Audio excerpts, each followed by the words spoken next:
आधे घंटे बाद जब मेरी गर्लफ्रेंड मुझे धोखा देकर किसी और के साथ थी, मैंने एक होटल का कमरा बुक कर लिया। मैंने कमरे का नंबर उसकी सबसे अच्छी दोस्त को भेज दिया। जैसे ही दरवाजा खुला, फू थान हुआन ने मुझे कसकर गले लगा लिया। कुछ देर बाद मैंने अपनी आंखें बंद कर लीं। अगर जियांग जियांग मुझे धोखा दे सकती है तो उसका बदला लेने के लिए मैं भी उसे धोखा दूं। इसमें क्या गलत है? लेकिन मेरे मन में एक और योजना भी थी।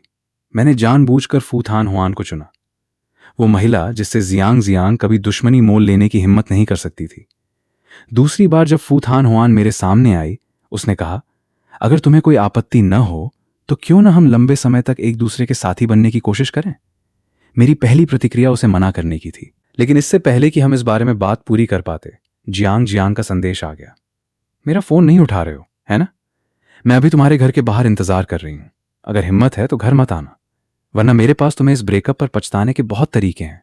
यह मत समझना कि फू थान हुआन का सहारा मिल गया है तो वो तुम्हें कोई अहमियत देगी। फू थान हुआन मुस्कुराई और बोली, मिस्टर, क्या मैं तुम्हारे घर चलकर थोड़ी देर बैठ सकती हूं? हम दोनों साथ में मेरे घर के अंदर चले गए। वो अपनी खुशी छिपा नहीं सकी और पूछ बैठी, तुमने अचानक अपना फैसला क्यों बदल लिया? मैं उसे कैसे बताता कि मैं सिर्फ एक मुसीबत से छुटकारा पाना चाहता था या फिर उसकी ताकत का सहारा लेना चाहता था? मैं मुस्कुराया और पूछा, मिस फू, आप सच सुनना चाहेंगी या झूठ? मेरे इस जवाब की उसे उम्मीद नहीं थी। उसने मेरी शर्ट का कॉलर पकड़कर मुझे अपनी ओर खींच लिया। उसी समय दरवाजे के पास रखे कैबिनेट पर पड़ा फोन बज उठा। हम दोनों में से किसी का भी फोन उठाने का इरादा नहीं था, लेकिन दूसरी तरफ का इंसान लगातार कॉल करता रहा, जिससे मेरी भौहें सिकुड़ गईं। मैं समझ गया था कि वो कौन है। वाकई मजाक था। ऐसे वक्त पर कोई भी रुकना नहीं चाहता। असल में रुक पाना नामुमकिन था। फू थान हुआन ने थोड़ा अधीर होकर फोन उठा लिया।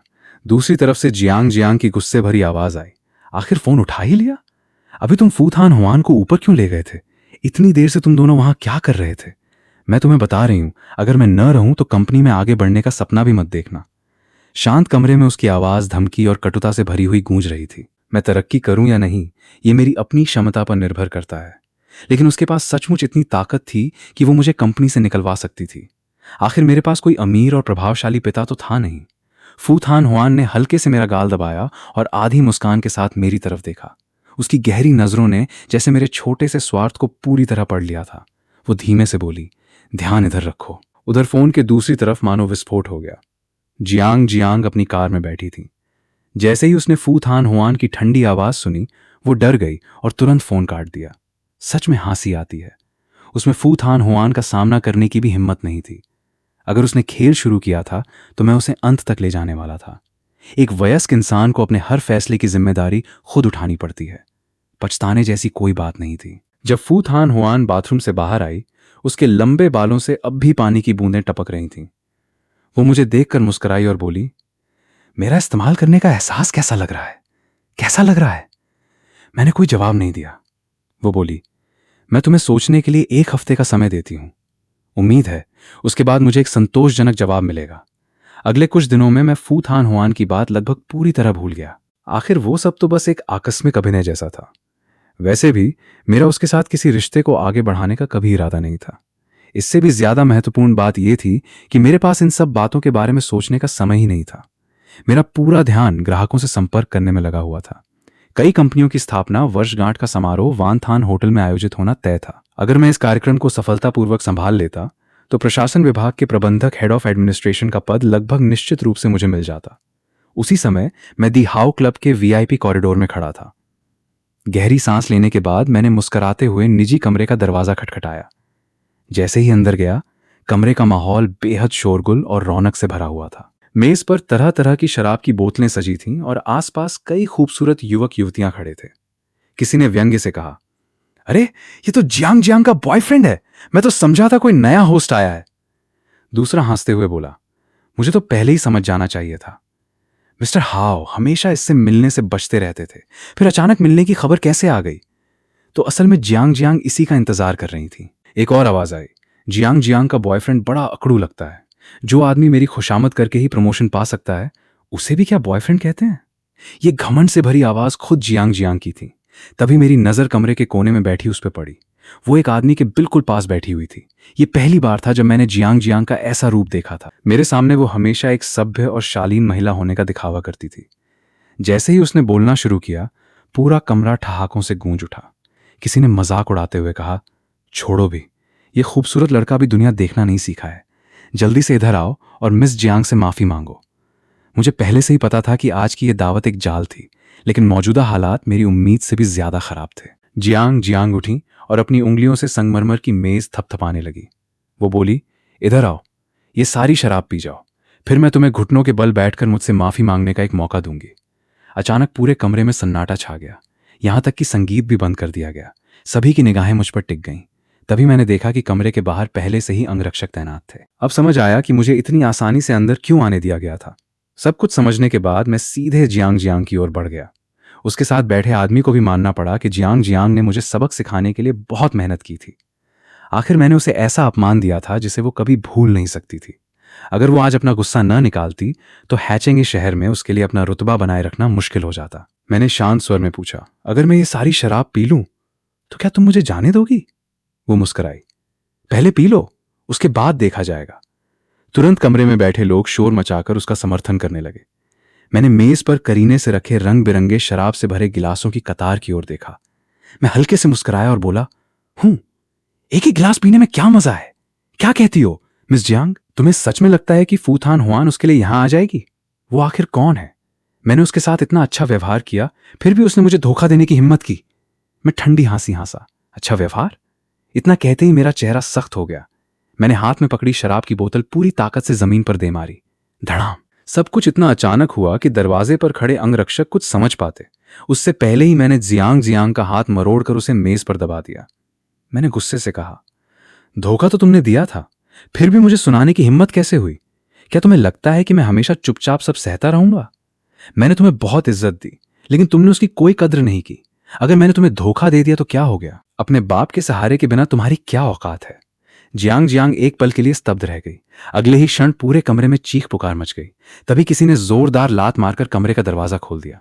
लू नियन नियन कुछ कहने ही वाली थी कि उसने मेरी ये गरजती हुई बातें सुन ली।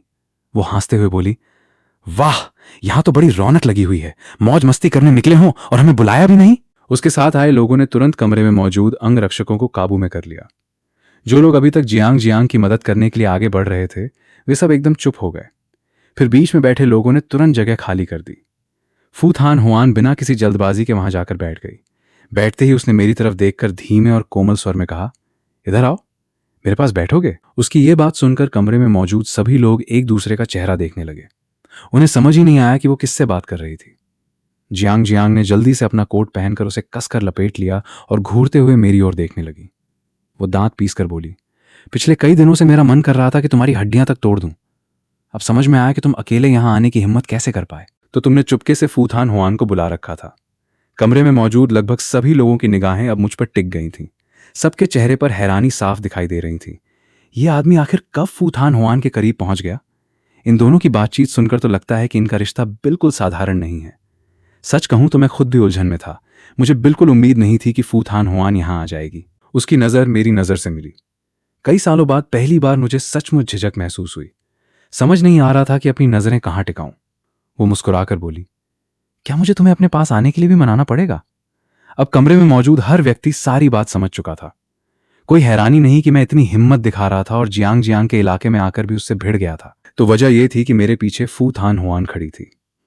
हाँ, ये बात अलग थी कि किसी को समझ नहीं आ रहा था कि ये उसका सिर्फ एक अस्थायी शौक था या फिर दोनों के बीच सचमुच कोई खास रिश्ता था। मैंने गहरी सांस ली, सीधे उसके पास गया और उसके बगल में बैठ गया। सचमुच समय कितनी जल्दी करवट बदलता है। कुछ ही देर पहले मैं सबके तमाशे का पात्र बना हुआ था और अब मैं सबसे ऊंची सीट पर बैठकर उन्हीं लोगों को देख रहा था। कुछ लोग माहौल भांप कर खुशामद करना चाहते थे, लेकिन उस समय किसी की हिम्मत नहीं हुई कि मुंह खोले। जैसे ही मैं बैठा, फूथान हुआन के शरीर से आती हल्की, ठंडी और मनमोहक खुशबू मेरे चारों ओर फैल गई। लू नियन ने पास खड़े लोगों पर नजर डाली और व्यंग्य से हंसते हुए बोली, क्या हुआ? सब ऐसे खड़े खड़े क्या देख रहे हो? अभी कुछ देर पहले तो तुम लोग बड़े मजे से खेल रहे थे, है ना? बैठ जाओ। जियांग जियांग अब भी वहीं खड़ी थी। सबके सामने उसकी पूरी तरह बेइज्जती हो चुकी थी। वो इस अपमान को कैसे सह सकती थी? लेकिन इस समय वहां मौजूद किसी को भी उसकी परवाह नहीं थी। सब लोग फूथान हुआन के चेहरे के भाव देखकर ही अपना व्यवहार तय कर रहे थे, मानो जियांग जियांग का वहां कोई अस्तित्व ही ना हो। सेवक ने संगीत की आवाज धीमी कर दी। किसी ने कहा, जिसे खेलना है खेलता रहे। कम से कम माहौल पूरी तरह ठंडा नहीं पड़ना चाहिए, वरना आज रात यहां किसी की भी खैर नहीं होगी। लू नियन की अर्थपूर्ण नजर मुझ पर आकर ठहर गई। वो मन ही मन मुस्कुराई। मैंने पहले ही कहा था कि यह आदमी साधारण नहीं है। फू परिवार की बड़ी बेटी खुद इसके लिए यहां चली आई। लगता है इसकी हैसियत भी कम नहीं है। लेकिन अजीब बात है, इसे देखकर तो ऐसा भी नहीं लगता कि यह उसका एहसान मान रहा है। इसे पता था कि यह एक जाल है, फिर भी अकेला चला आया। अचानक मुझे अपने कान के पास किसी की गर्म सांस महसूस हुई। मेरा पूरा शरीर हल्का सा कांप उठा। पता ही नहीं चला कि फू थान हुआन कब मेरे बिल्कुल करीब आ गई थी। उसका यह व्यवहार साफ साफ सबको यह जताने जैसा था कि अब मैं उसका आदमी हूं। जियांग जियांग की आंखें गुस्से से लाल हो गईं। वो दांत भींचकर बोली, दीदी थान हुआन, क्या एक आदमी की वजह से आप अपनी सबसे अच्छी दोस्त को भी छोड़ देंगी? कमरे में फिर एक बार सन्नाटा छा गया। ऐसा लग रहा था मानो किसी खूनी युद्ध से पहले की शांति हो। तभी किसी ने बहुत धीमी आवाज में कहा, हालांकि मिस फू अक्सर हमारे साथ घूमती फिरती हैं, लेकिन यहां मौजूद लोगों में लू नियन को छोड़कर कोई भी उनका सच्चा दोस्त नहीं कहलाता। अगर किसी को यह हक है तो वे सिर्फ राजधानी की उन कुछ बड़ी घरानों की लड़कियां हैं। दूसरा व्यक्ति फुसफुसाया, क्या जियांग जियांग ने ज्यादा पी ली है? वो फू थान हुआन से इस तरह सवाल पूछने की हिम्मत कैसे कर सकती है? किसी ने आंखों के इशारे से जियांग जियांग को चुप रहने को कहा। वो कुछ क्षण के लिए झिझकी, लेकिन उसके मन में एक ही विचार चल रहा था, अगर आज मैं इस आदमी को यूं ही छोड़ दूं तो आगे चलकर मैं अपने दोस्तों के सामने कभी सिर उठाकर नहीं चल पाऊंगी। नहीं, मैं पीछे नहीं हट सकती। फू थान हुआन ने उसकी ओर देखा तक नहीं। जियांग जियांग की एक सहेली उठी और उसे समझाने लगी, बस करो, क्या तुम सचमुच फू थान हुआन को नाराज करना चाहती हो? चलो यहां से चलते हैं। लेकिन जियांग जियांग ने झटके से उसका हाथ झटक दिया। वो मेरी ओर बढ़ी और मुझे खींचकर उठाने की कोशिश करने लगी। कमरे में कई लोगों के मुंह से एक साथ घबराई हुई आवाज निकल गई। अगले ही पल दरवाजे पर तैनात फू थान हुआन के प्रशिक्षित अंगरक्षक आगे बढ़े और जियांग जियांग को पकड़कर एक तरफ खींच ले गए। वो चीखती चिल्लाती रही और दोबारा मेरी तरफ झपटने की कोशिश करती रही, लेकिन अब वो सिर्फ वहीं तड़प कर रह गई। फू थान हुआन ने मेरे कान के पास झुककर बहुत नरम आवाज में कहा, मैंने एक बार फिर तुम्हारी मदद कर दी, अब बताओ इसके बदले तुम मुझे क्या दोगे? मैंने उसकी आंखों में देखा। मेरे दोनों हाथ अनजाने में मुट्ठियों में बदल गए। उसकी बातों का मतलब इतना स्पष्ट था कि उसे अनदेखा करना मुश्किल था, लेकिन मैं अब भी समझ नहीं पा रहा था वो आखिर मेरी इतनी मदद क्यों कर रही थी। पास खड़ी लू नियन सब कुछ चुपचाप देख रही थी।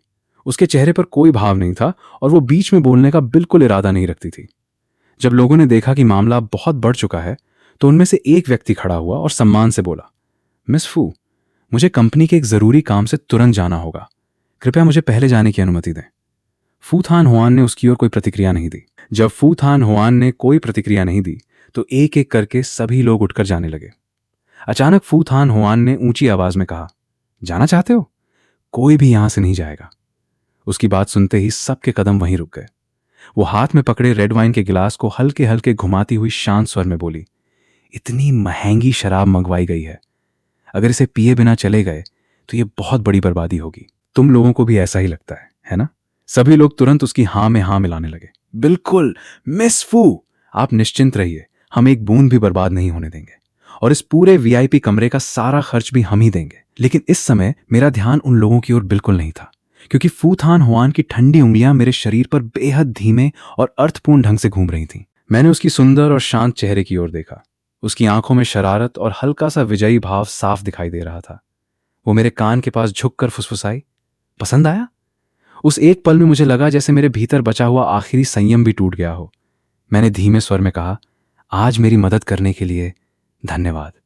मेरा जवाब सुनकर उसके चेहरे की मुस्कान और गहरी हो गई। उसने मेरा हाथ अपनी बाहों में डाल लिया और मीठे स्वर में बोली, शेन, क्या तुमने मुझे याद किया? मैं चुप रहा। मेरे पास ऐसी बातों के बारे में सोचने का समय ही कहां था। जब मैंने कोई जवाब नहीं दिया तो वो मुस्कुराकर बोली, लेकिन मैंने तुम्हें थोड़ा याद किया। उसकी बात सुनकर मैं हैरान रह गया। ये औरत भी कमाल थी। एक बिल्कुल साधारण सा वाक्य भी उसके मुंह से निकलकर इतना अंतरंग और अर्थपूर्ण लगने लगता था। मैंने बेबस होकर कहा, मिस फू, मैंने वित्तीय पत्रिकाओं में आपके बारे में जो लिखा पढ़ा है उसे देखकर तो नहीं लगता था कि आप ऐसी बातें भी करती हैं। अभी जो आपने कहा उससे तो आपकी पूरी छवि ही बदल गई। फू थान हुआन हंस पड़ी। मुझे उस छवि का क्या करना है? वे सारी पत्रिका वाली बातें आधी झूठ होती हैं। मुझे तो इंटरव्यू देना भी समय की बर्बादी लगता है। बस तुम जैसे सीधे सादे लोग ही उन बातों पर विश्वास कर लेते हो। फिर उसने मुझे देखते हुए मुस्कुराकर कहा, और तुम तो सच में बहुत प्यारे हो। हम दोनों की धीमी बातचीत दूर से देखने वालों को ऐसी लग रही थी मानो हमारे बीच बहुत समय से कोई गुप्त प्रेम संबंध चल रहा हो। उधर जियांग जियांग का धैर्य जवाब दे चुका था। वो चीखते हुए मेरी ओर दौड़ी, शेन, तुम मेरे हो, मैं तुम दोनों को कभी नहीं छोड़ूंगी। लेकिन जैसे ही वो पास पहुंची, फू थान हुआन ने केवल एक ठंडी नजर उस पर डाली। उसकी आंखों की बर्फीली कठोरता ऐसी थी कि कोई भी वहीं जम जाए। जियांग जियांग भी अनायास रुक गई। फू थान हुआन ने शांत लेकिन सख्त स्वर में कहा, लगता है तुम्हें सचमुच लगता है कि मैं बहुत नरम दिल हूं, इसलिए तुम बार बार मुझे चुनौती देने की हिम्मत कर रही हो। फिर उसने अपने सहायक से कहा, जियांग तान से संपर्क करो, उसे कहो कि अपनी बेटी को वापस ले जाए। मैं अब इसे अपनी आंखों के सामने नहीं देखना चाहती। उसके आदेश देते ही उसका सहायक तुरंत बाहर चला गया। कुछ ही देर में कमरे में केवल मैं और फू थान हुआन रह गए। वो मेरी ओर देखकर हल्के से मुस्कुराई। तो शेन, तुम्हारा जवाब क्या है? मैंने सोचा भी नहीं था कि वो फिर वही सवाल पूछेगी। मैंने खुद को शांत किया और कहा, मिस फू, क्या मैं आपसे एक सवाल पूछ सकता हूं? वो अब भी मेरी ओर देख रही थी, लेकिन उसकी आंखों में छिपे भावों को मैं बिल्कुल पढ़ नहीं पा रहा था। मैं अच्छी तरह जानता था कि जब से हमारी मुलाकात हुई थी, उसने कभी भी मेरे प्रति किसी विशेष आकर्षण का संकेत नहीं दिया था। मैंने सीधे पूछा, मिस फू, क्या आपको मुझसे प्यार है? वो हल्के से हंसी। तुम बहुत आगे की सोच रहे हो। नहीं, मुझे तुमसे प्यार नहीं है। हालांकि मुझे पहले से ही यही जवाब मिलने की उम्मीद थी, लेकिन जब उसने इतनी साफगोई से इसे स्वीकार किया तो मेरे भीतर हल्की सी निराशा उठी। फिर मैंने खुद को समझाया, शायद यही बेहतर है। कम से कम वो जियांग जियांग जैसी नहीं थी जो प्यार के नाम पर धोखा देती रही। फू थान हुआन ने धीरे से अपना हाथ वापस खींच लिया। ऐसा लग रहा था मानो कुछ देर पहले की सारी अंतरंग बातें उसी ने नहीं कही थीं। मैंने कहा, मैंने भी यही अनुमान लगाया था। अगर ऐसा है तो मुझे आपका प्रस्ताव स्वीकार नहीं करना चाहिए। मैं उसे अस्वीकार करता हूं। उसने मुस्कुराकर पूछा, क्या मैं वजह जान सकती हूं? मैंने उसकी ओर देखा। यह औरत सचमुच अजीब थी। कभी वो बिल्कुल तर्कहीन लगती तो कभी इंसान के मन को पूरी तरह समझ लेती। मैंने शांत स्वर में कहा, आपने देखा ही है, मुझे अभी अभी धोखा मिला है। इस मानसिक स्थिति में मैं किसी नए रिश्ते की शुरुआत नहीं करना चाहता। लेकिन उसने तुरंत जवाब दिया, मैंने कब कहा कि मैं प्रेम संबंध की बात कर रही हूं? मैं तो सिर्फ लंबे समय तक साथ निभाने वाले साथी की बात कर रही थी। हम प्यार की बात नहीं कर रहे। उसका जवाब सुनकर मैं कुछ पल के लिए बिल्कुल चुप रह गया। फिर मैंने कहा, अगर आपको लगता है कि किसी का आपका प्रस्ताव ठुकराना आपकी प्रतिष्ठा के खिलाफ है, तो आज आपकी मदद के बदले मैं आपको खाने पर जरूर ले जाना चाहूंगा। वो मुस्कुराई और सिर हिलाया। जरूरत नहीं। जब बात बन ही नहीं सकी तो फिलहाल हमारा रिश्ता यहीं तक ठीक है। अगर भविष्य में मुझे तुम्हारे प्रति और दिलचस्पी हुई तब देखा जाएगा। अब तुम जा सकते हो। इतना कहकर उसने अपनी नजरें मुझसे हटा ली। कुछ क्षण पहले तक उसकी आंखों में मेरे लिए जो हल्की सी उत्सुकता थी वो भी पूरी तरह गायब हो चुकी थी। मैं उसकी तरह इतनी आसानी से अपने भावों पर नियंत्रण नहीं रख सकता था, लेकिन मैं इस बात के लिए उसका आभारी था कि उसने सही समय पर रुकना जान लिया। हो सकता है कि हम दोनों एक दूसरे के साथ अच्छी तरह निभा सकते थे, लेकिन उसके जैसी ताकतवर और प्रभावशाली महिला के साथ कभी भी बराबरी का रिश्ता नहीं बन सकता था।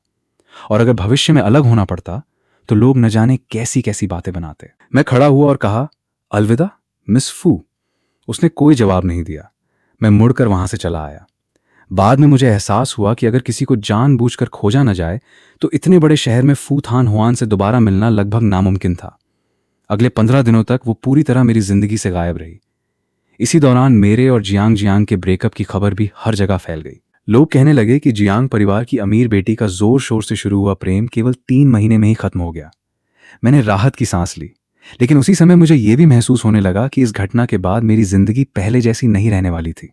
मेरे आसपास हो रहे बदलाव अब साफ दिखाई देने लगे थे, और दुर्भाग्य से मेरी आशंका बिल्कुल सही निकली। मैनेजर थाई ने गुस्से में रिपोर्ट मेरी मेज पर पटकते हुए कहा, इतने साधारण आंकड़ों में भी तुमसे गलती हो गई?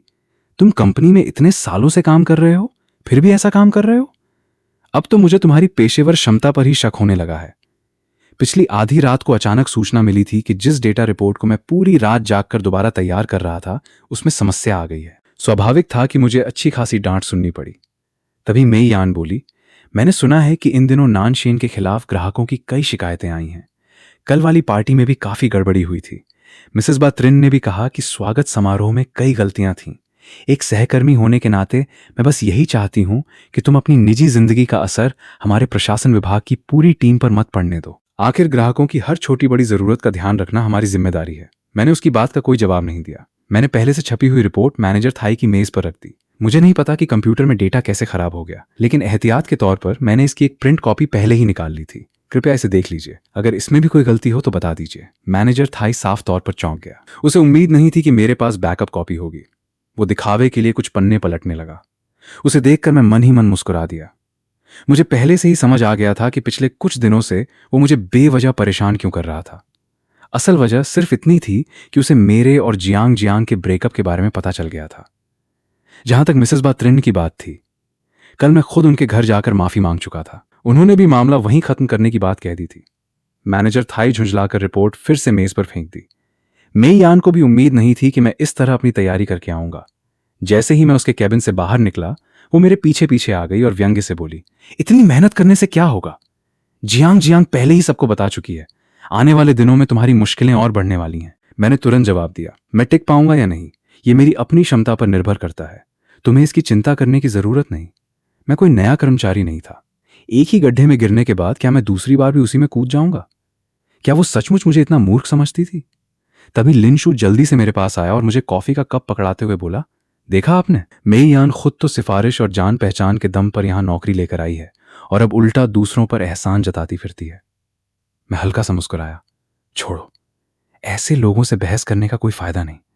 दफ्तर में इस तरह के लोग हर जगह मिलते हैं।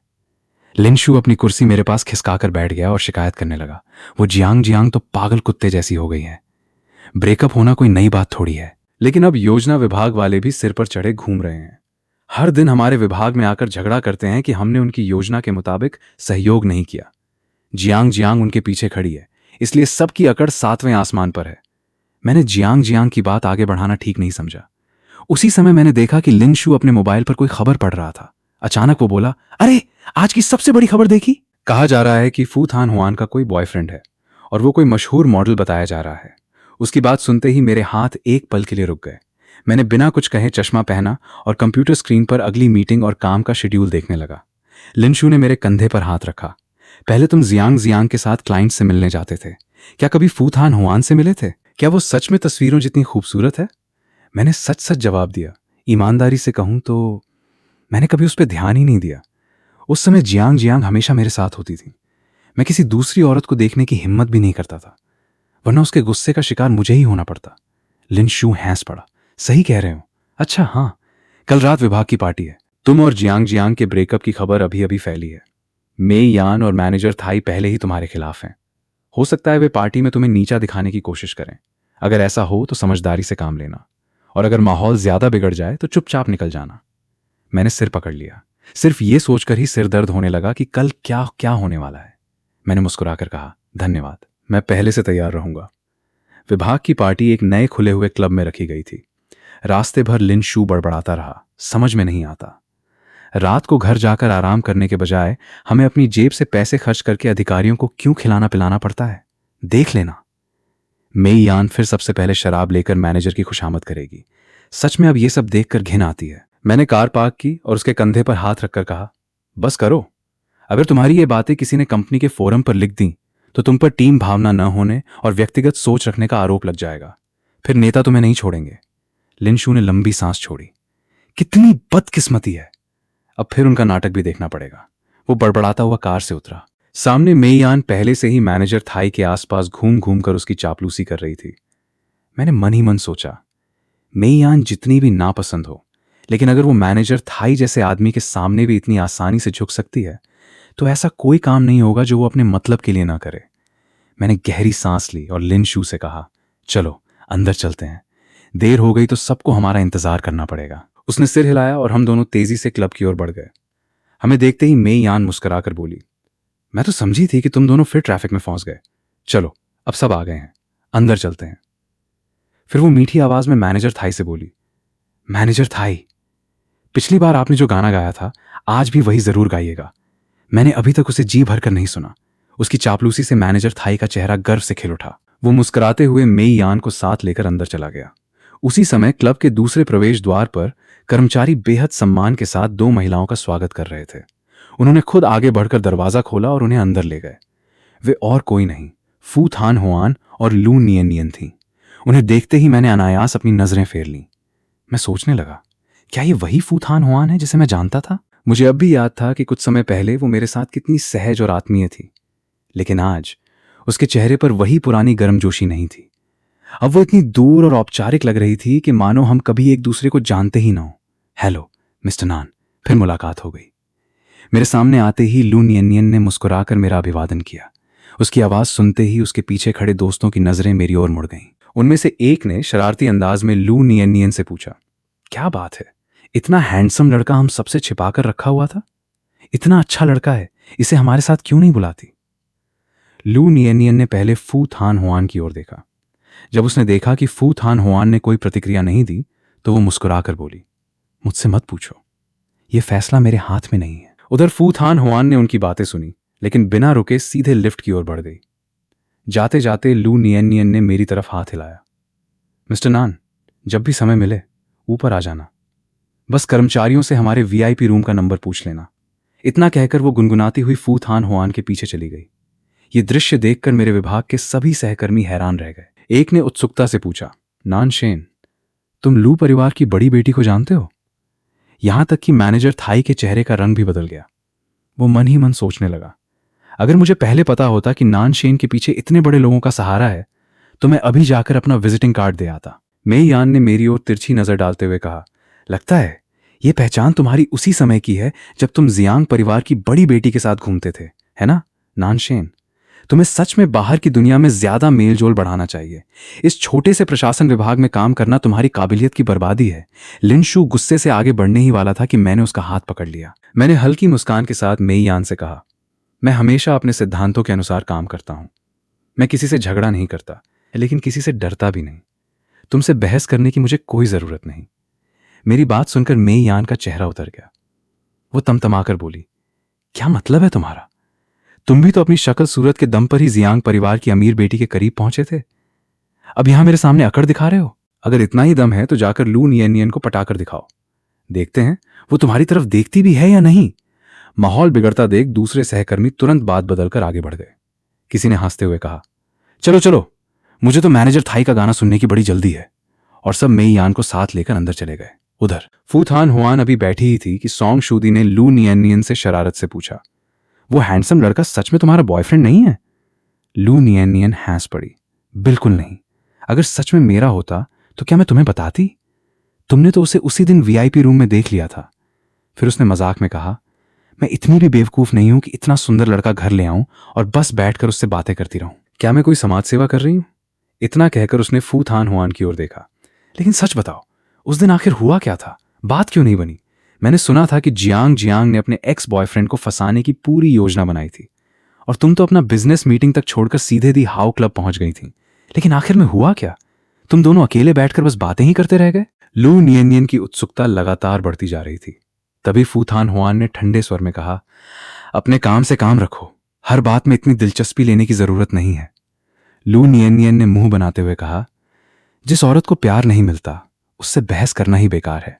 बस एक बात पूछो और तुरंत गुस्सा हो जाती है। इधर हमारे विभाग के पार्टी हॉल में मेई यान अंदर पहुंचते ही ऐसे सक्रिय हो गई जैसे पूरा क्लब उसी का हो।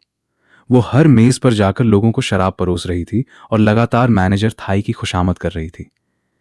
कुछ ही देर में मैनेजर थाई का चेहरा खुशी से खिल उठा। लिनशु ने मेरी कोहनी में हल्का सा धक्का दिया, सावधान रहना। जैसा उसने सोचा था वैसा ही हुआ। मेई यान हाथ में शराब का ग्लास लेकर मेरे सामने आ गई। वो मुस्कुराकर बोली, नानशेन, तुमने मिसेस बात त्रिन जैसे मुश्किल ग्राहक को संभाल लिया।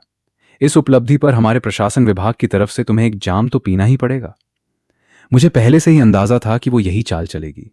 मैंने शांत स्वर में कहा, मुझे बाद में गाड़ी चलानी है, आज मैं शराब नहीं पी सकता। मैं चाय से ही आपका सम्मान कर दूंगा। मेई यान ने भौहें उठाईं। सब लोग पी रहे हैं, तुम्हें भी थोड़ा सा पीना चाहिए। और अगर गाड़ी की चिंता है तो बाद में ड्राइवर बुला लेना। उसकी जबरदस्ती भरी आवाज सुनकर मैं जवाब देने ही वाला था कि तभी कमरे का दरवाजा खुला। वेटर कई महंगी शराब की बोतलें और फलों की प्लेटें लेकर अंदर आया। किसी ने हैरानी से पूछा, शायद आप गलत कमरे में आ गए हैं, हमने तो ये सब ऑर्डर नहीं किया। वेटर मुस्कुराया, नहीं सर, ये सब मिस लू की तरफ से है और आज की पूरी पार्टी का बिल भी उन्होंने ही पहले से चुका दिया है। पूरा कमरा एकदम शांत हो गया। इतनी महंगी शराब, उसकी कीमत कोई छोटी रकम नहीं थी। सबकी नजरें तुरंत मेरी ओर घूम गईं। किसी ने धीरे से कहा, क्या सचमुच नानशेन का रिश्ता लू परिवार की बड़ी बेटी से है? मेई यान का चेहरा शर्म से उतर गया। वो मजबूरी में बोली, कोई बात नहीं, जब मिस लू खुद इन्हें शराब पीने के लिए मजबूर नहीं कर रही तो हम भी क्यों करें। इस बार लिनशु खुद को रोक नहीं पाया। वो झुंझलाकर बोला, तुम अपने आप को समझती क्या हो। वेटर सामान रखकर बाहर चला गया, लेकिन मेरा मन और भारी हो गया।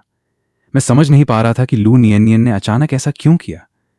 हम दोनों की निजी जान पहचान इतनी गहरी भी नहीं थी, फिर उसने मेरी इतनी खुलकर मदद क्यों की। या फिर यह सब फू थान हुआन के कहने पर हुआ था। उधर मेई यान अपमानित होकर चुपचाप अपनी सीट पर लौट गई। उसके मन में डर पैदा हो चुका था। अगर सचमुच नान शेन का संबंध लू नियन से है तो क्या होगा। वो तो ऐसी महिला है जिसकी खुशामद जियांग जियांग और उसकी सहेलियां भी करती हैं। अगर मैं आगे भी नान शेन को परेशान करती रही और बाद में लू नियन ने मुझसे हिसाब मांग लिया तो। मैं अपनी सीट पर बैठा ही था कि लिनशु उत्सुकता से पूछ बैठा, आखिर तुम्हारा और लू नियन का रिश्ता क्या है। मैं खुद भी पूरी बात नहीं समझ पा रहा था, लेकिन एक बात बिल्कुल साफ थी। आज रात लू नियन की इस एक छोटी सी मदद की वजह से आने वाले कुछ समय तक मेरे लिए दफ्तर में हालात पहले जितने कठिन नहीं रहने वाले थे। हाँ, ये अलग बात थी कि ये राहत आखिर कितने दिनों तक टिकेगी, इसका मुझे कोई अंदाजा नहीं था। मैंने एक नज़र चारों ओर डाली। कई लोगों ने अपराधी सी भावना से तुरंत नजरें झुका लीं। यही वे लोग थे जो पिछले कुछ दिनों से सामने और पीठ पीछे हर तरह से मुझे परेशान करने की कोशिश कर रहे थे। मैं सोचने लगा कि क्या मुझे जाकर लू नियन का धन्यवाद करना चाहिए, या फिर उसने ये सब इसलिए किया था कि मैं खुद उसके पास जाऊं। तभी मुझे अपने बगल में किसी के बैठने का एहसास हुआ। वो मैनेजर थाई था। वो मुस्कुराकर बोला, नानशेन, सच कहूं तो मैं हमेशा से तुम्हें बहुत महत्व देता आया हूं। उसकी बात सुनकर मैंने विनम्रता से थोड़ी दूरी बनाए रखी और कहा, मुझ में अभी भी बहुत कमियां हैं।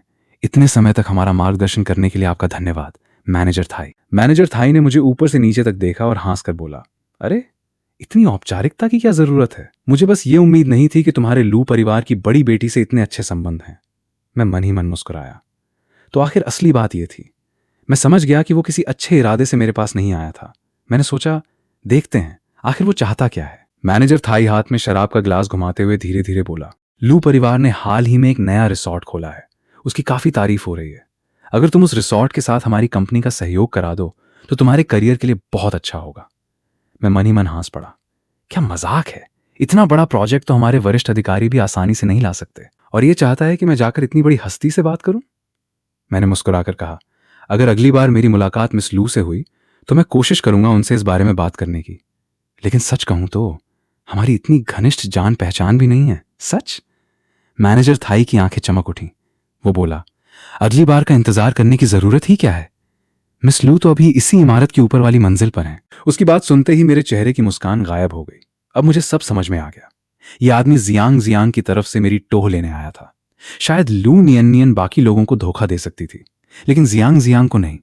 सब जानते थे कि मैनेजर थाई को प्रशासन विभाग में जियांग जियांग के पिता ने ही नियुक्त कराया था, और विभागाध्यक्ष की अनुपस्थिति में वही अपनी धौंस जमाए फिर रहा था। यह सोचकर मैंने सीधे मुद्दे पर आने का फैसला किया।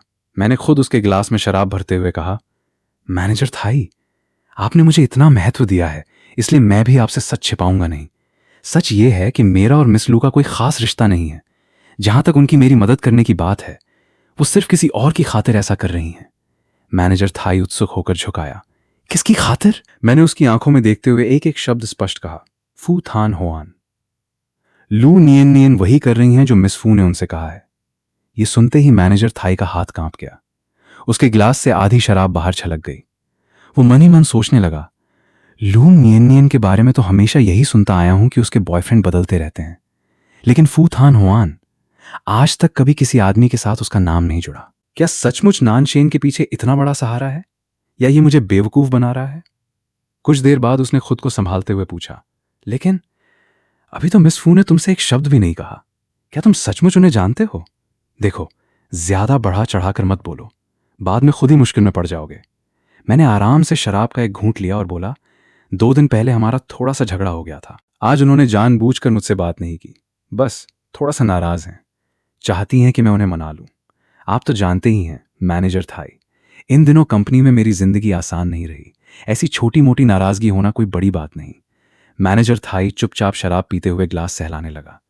वो मन ही मन हिसाब लगाने लगा, अगर ये सच है तो जियांग जियांग की बात मानकर नानशेन को परेशान करना ठीक नहीं होगा। आखिर अब उसके पीछे फू परिवार की बड़ी बेटी खड़ी है। अगर ऐसा है तो भविष्य में प्रशासन विभाग के लिए भी ये फायदेमंद हो सकता है। मैंने अवसर देखकर कहा, मैनेजर थाई, माफ कीजिए, मैं जरा वॉशरूम होकर आता हूं। जब उसने मुझे और शराब पीने के लिए नहीं रोका तो मैंने राहत की सांस ली और बहाने से बाहर निकल गया। वॉशरूम में मैंने हाथ धोए। ठंडा पानी हथेलियों पर बह रहा था। जैसे ही मैंने सिर उठाया, देखा कि मेई यान मेरे पीछे पीछे अंदर आ गई थी। मैं मन ही मन मुस्कुराया। आज रात मेरी वजह से इसकी 2 बार बेइज्जती हो चुकी है। ये मौका ढूंढकर जरूर बदला लेने आएगी। और सचमुच अगले ही पल उसकी आवाज सुनाई दी, वाह, तुम में तो काफी हुनर है। पहले जियांग जियांग, अब लू नियन नियन। तुम औरतों के बीच बड़ी आसानी से घूमते रहते हो और ऊपर से ऐसे दिखावा करते हो जैसे तुम्हें नाम और दौलत से कोई मतलब ही नहीं। इतना अभिनय करते करते थकते नहीं हो? मैंने हाथ पोंछे और उसकी तरफ देखा। वो अब भी व्यंग्य कर रही थी। नानशेन, देखती हूं तुम ये नाटक आखिर कब तक कर पाते हो। मैं हल्का सा हंसा और शांत स्वर में बोला, मेईयान, हर चीज की एक सीमा होती है। झगड़ा हमेशा वही शुरू करता है जो पहले बदतमीजी करता है। मेरी बात सुनकर उसका चेहरा गुस्से से लाल पड़ गया। वो जवाब देने ही वाली थी कि मैंने आगे कहा, सोचो, आज मैनेजर थाई अचानक इतना शांत क्यों हो गया? क्योंकि मैंने उसे बता दिया है कि मेरे पीछे लू नियन नियन नहीं बल्कि फू थान हुआन है। और एक बात, क्या तुम्हें सचमुच लगता है कि मैं इतना सीधा साधा इंसान हूं? बेहतर होगा कि तुम अपनी चिंता करो। मेईयान कुछ नहीं बोली। उसने बस मुझे जहरीली नजरों से घूरा, फिर मुड़कर बाहर चली गई। मैं भी उसके पीछे वॉशरूम से बाहर निकला। लेकिन जैसे ही बाहर आया, सीधे किसी से टकरा गया। वो फू थान हुआन थी। उसने सिर उठाकर मुझे देखा और अपने चेहरे पर वही बेदाग शांत मुस्कान ले आई। और मेरा दिल एक पल के लिए बैठ गया। अब तो गया काम से। कहीं ऐसा तो नहीं कि वो अभी तक यहीं खड़ी थी? अगर उसने मेरी और मेईयान की सारी बातें सुन ली तो क्या मैं कल का सूरज भी देख पाऊंगा? छोड़ो, पहले माफी तो मांग ही लेता हूं।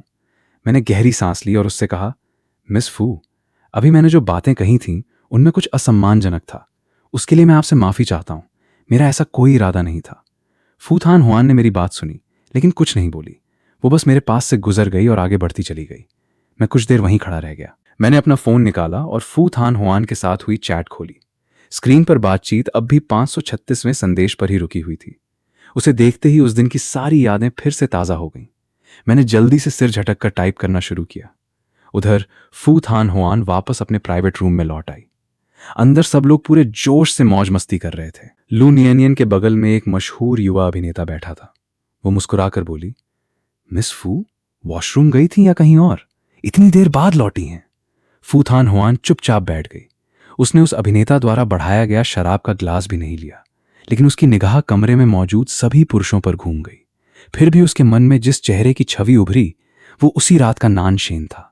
वो चुपचाप बैठी रही। उधर सॉन्ग, शूदी और बाकी लोग खेल में पूरी तरह डूब चुके थे। लू नियन ने उसका हाथ पकड़ लिया। मैं अभी तुम्हें वॉशरूम में ढूंढने गई थी। वेटर ने कहा कि तुम दूसरी मंजिल पर चली गई थी, जबकि हमारे कमरे में ही वॉशरूम है। तुम पहले ही बाहर चली गई, फिर ऊपर दूसरी मंजिल पर भी गई। क्या वहां किसी से मिलने गई थी? फू थान हुआन ने कोई जवाब नहीं दिया। उसने धीरे से उसका हाथ हटाया और केवल इतना कहा, मैं चलती हूं, फिर कभी मिलते हैं। लू नियन हैरान होकर खड़ी हो गई। अरे, इतनी जल्दी? इतनी मुश्किल से तो मिले हैं, थोड़ा और बैठो ना। उधर मैं गलियारे में खड़ा माफी का संदेश लिखता और मिटाता रहा। आखिरकार मैंने केवल 3 शब्द लिखे, मुझे माफ कर दीजिए, लेकिन संदेश भेजा ही नहीं जा सका। फू थान हुआन ने मुझे ब्लॉक कर दिया था। स्क्रीन पर लाल रंग का विस्मयादिबोधक चिन्ह देखकर मैं बेबस होकर हल्का सा मुस्कुरा दिया। मैं सचमुच कभी नहीं समझ पाया कि उसके मन में आखिर चलता क्या है। उस घटना के बाद विभाग की पार्टी भी जल्दी खत्म हो गई। सहकर्मी छोटे छोटे समूहों में बाहर निकलने लगे। तभी मेरा फोन बज उठा। मैंने सोचा शायद कोई ग्राहक होगा, इसलिए तुरंत कॉल उठा ली। हेलो, कौन बोल रहे हैं? लेकिन दूसरी तरफ केवल अजीब सी इलेक्ट्रॉनिक आवाज सुनाई दी। फिर एक बदली हुई आवाज आई, कंपनी की बातों का हिसाब हम धीरे धीरे बराबर करेंगे। आवाज इतनी बदल दी गई थी कि यह भी समझ नहीं आ रहा था कि सामने पुरुष है या महिला। मैंने बिना कुछ कहे फोन काट दिया। जियांग जियांग अब कौन सा नया खेल खेलने वाली हैं? मुझे तुरंत एहसास हो गया कि आज रात कुछ होने वाला है। मुझे सावधान रहना होगा। सबने थोड़ी बहुत शराब पी रखी थी, इसलिए सभी टैक्सी से घर जाने की तैयारी करने लगे। मैं सोच रहा था, आखिर जियांग जियांग चाहती क्या है? क्या अब भी चाहती है कि मैं वापस जाकर उससे माफी मांगूं? ये तो कभी नहीं होगा। तभी किसी ने कहा, अरे, वो तो फू थान हुआन की कार नहीं है? सभी लोगों की नजरें एक साथ उधर उठ गईं। एक काली लग्जरी कार बड़ी शांति से हमारे सामने से गुजर गई। पीछे से मेईयान की व्यंग्य भरी हंसी सुनाई दी। मैनेजर थाई का चेहरा भी उतर गया। लिन शू ने उसे घूर कर कहा, तुम पागल हो क्या? इतनी देर से क्या हंस रही हो? मेई यान बोली, मैं उस आदमी पर हंस रही हूं जो बड़ी बड़ी बातें करता है। जरा सोच समझकर बातें किया करो। हर समय यही कहता रहता है कि उसका मिस फू से रिश्ता है। कभी आईने में अपना चेहरा भी देखा है? फू थान हुआन हमेशा सबसे दूरी बनाकर रखती हैं। क्या तुम उन्हें कोई समाज सेवी समझते हो जिससे कोई भी जाकर दोस्ती कर ले? जैसे ही लिन शू जवाब देने वाला था, फू थान हुआन की कार के पीछे चल रही दूसरी कार हमारे सामने आकर रुक गई। कार की खिड़की नीचे हुई। अंदर बैठी थी झाओ छिंगवेई, फू थान हुआन की निजी सहायक। मेई यान का चेहरा तुरंत उतर गया। मैनेजर थाई सबसे तेजी से आगे बढ़ा और मुस्कुराकर बोला, अरे मिस झाओ, बहुत दिनों बाद मुलाकात हुई। लेकिन झाओ छिंगवेई ने उसकी ओर देखा तक नहीं। उसने सीधे मेरी तरफ देखकर कहा, मिस्टर नान, अगर काम के सिलसिले में कभी जरूरत हो तो इस विजिटिंग कार्ड पर दिए गए नंबर पर मुझसे संपर्क कर सकते हैं। मैं कुछ पल के लिए स्तब्ध रह गया, फिर तुरंत संभल कर पूछा, क्या मैं मिस फू से मिलकर उनसे व्यक्तिगत रूप से माफी मांग सकता हूं? झाओ छिंगवेई ने सिर हिलाया। मैं उनसे पूछूंगी कि उनके पास समय है या नहीं, लेकिन उन्होंने ऐसा बिल्कुल नहीं कहा कि वो आपसे नहीं मिलेंगी। मेरी सांस में सांस आई। बहुत बहुत धन्यवाद। झाओ छिंगवेई चली गई। महंगी कारों का काफिला धीरे धीरे दूर निकल गया। सभी सहकर्मी पूरी तरह चुप हो चुके थे। लिन श्यू ने मेई यान के सफेद पड़ चुके चेहरे की ओर देखकर कहा, कुछ लोगों को अपनी जुबान संभाल कर रखनी चाहिए, वरना पता भी नहीं चलता कि कब किससे दुश्मनी मोल ले ली। मैंने विजिटिंग कार्ड कसकर पकड़ लिया। ये भले ही झाओ छिंगवेई का निजी नंबर था, लेकिन मेरे लिए ये वही सीढ़ी थी जो फू थान हुआन ने मेरी ओर बढ़ाई थी। इसका मतलब था वो मेरी बात सुनने को तैयार थी। मुझे ये मौका किसी भी कीमत पर खोना नहीं था। मेई यान वहां और नहीं रुक सकी। कुछ बड़बड़ाते हुए वो चली गई। लिन श्यू सबको विदा करके टैक्सी में बैठने लगा।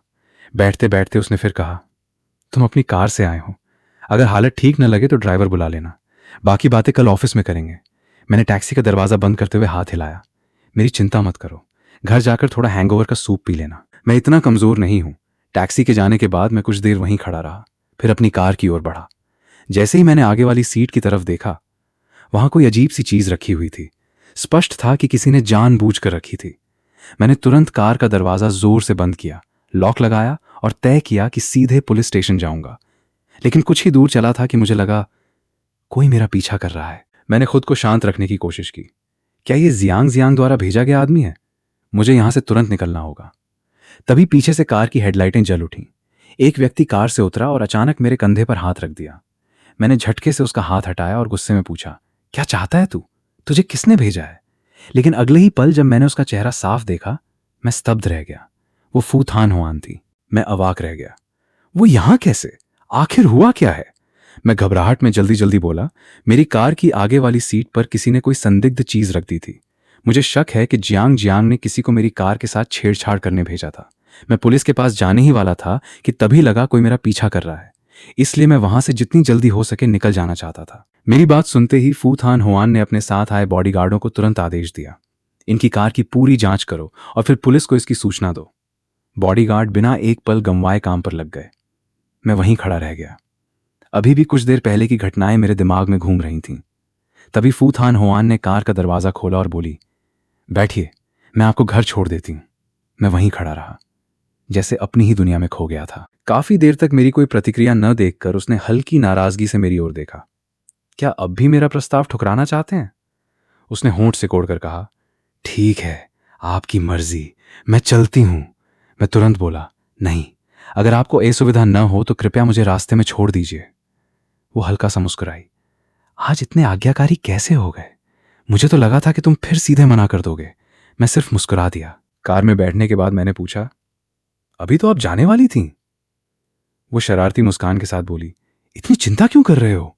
या कहीं तुम मुझे पसंद तो नहीं करने लगे? मैंने उसकी बात अनसुनी करते हुए कहा, जो कार थोड़ी देर पहले सबने देखी थी वो आपकी नहीं थी। फू थान हुआन कुछ पल चुप रही, फिर धीरे से बोली, मैं तो पूरे समय यहीं थी। क्या तुम्हें पूरा यकीन है कि वो कार मेरी ही थी? मैंने उसके सवाल का जवाब नहीं दिया, बस विषय बदलते हुए कहा, आज मेरी मदद करने के लिए धन्यवाद। अगर आप वहां न होती। उसने मेरी बात बीच में ही काट दी। उसकी आवाज फिर से ठंडी हो गई।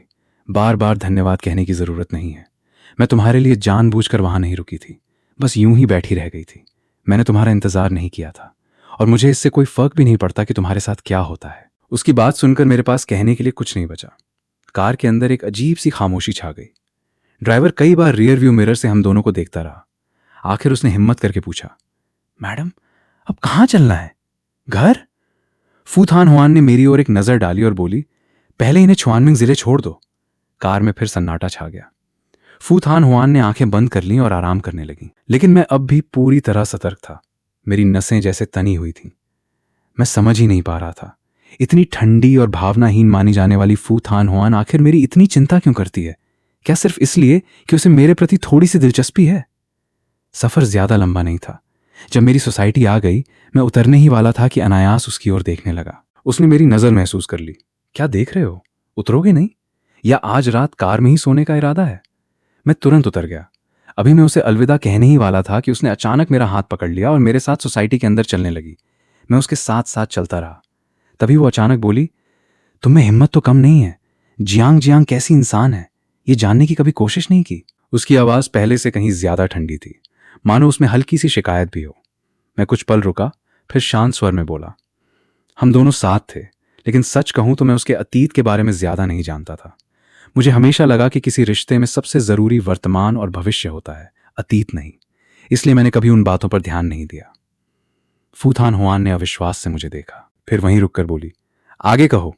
अब तक तो तुम्हारी बात में कुछ तर्क लग रहा है। उस पल मुझे ऐसा लगा जैसे मैं अपने किसी वरिष्ठ अधिकारी को रिपोर्ट दे रहा हूं।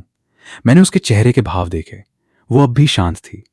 तब मैंने आगे कहा, जहां तक उसके धोखे की बात है, हां, शायद मैंने जरूरत से ज्यादा सोचा, लेकिन जियांग जियांग ने मुझे बार बार धोखा दिया। मुझे अपनी इज्जत बचानी ही थी। और मिस फू, मैं अब भी आपका एक माफीनामा बाकी रखता हूं। आपका प्रस्ताव ठुकराने के बाद मुझे अपने सहकर्मियों के सामने हमारे पुराने संबंधों का जिक्र नहीं करना चाहिए था। मैंने सिर्फ खुद को बेहतर महसूस कराने के लिए ऐसा किया। उसके लिए मैं सचमुच शर्मिंदा हूं।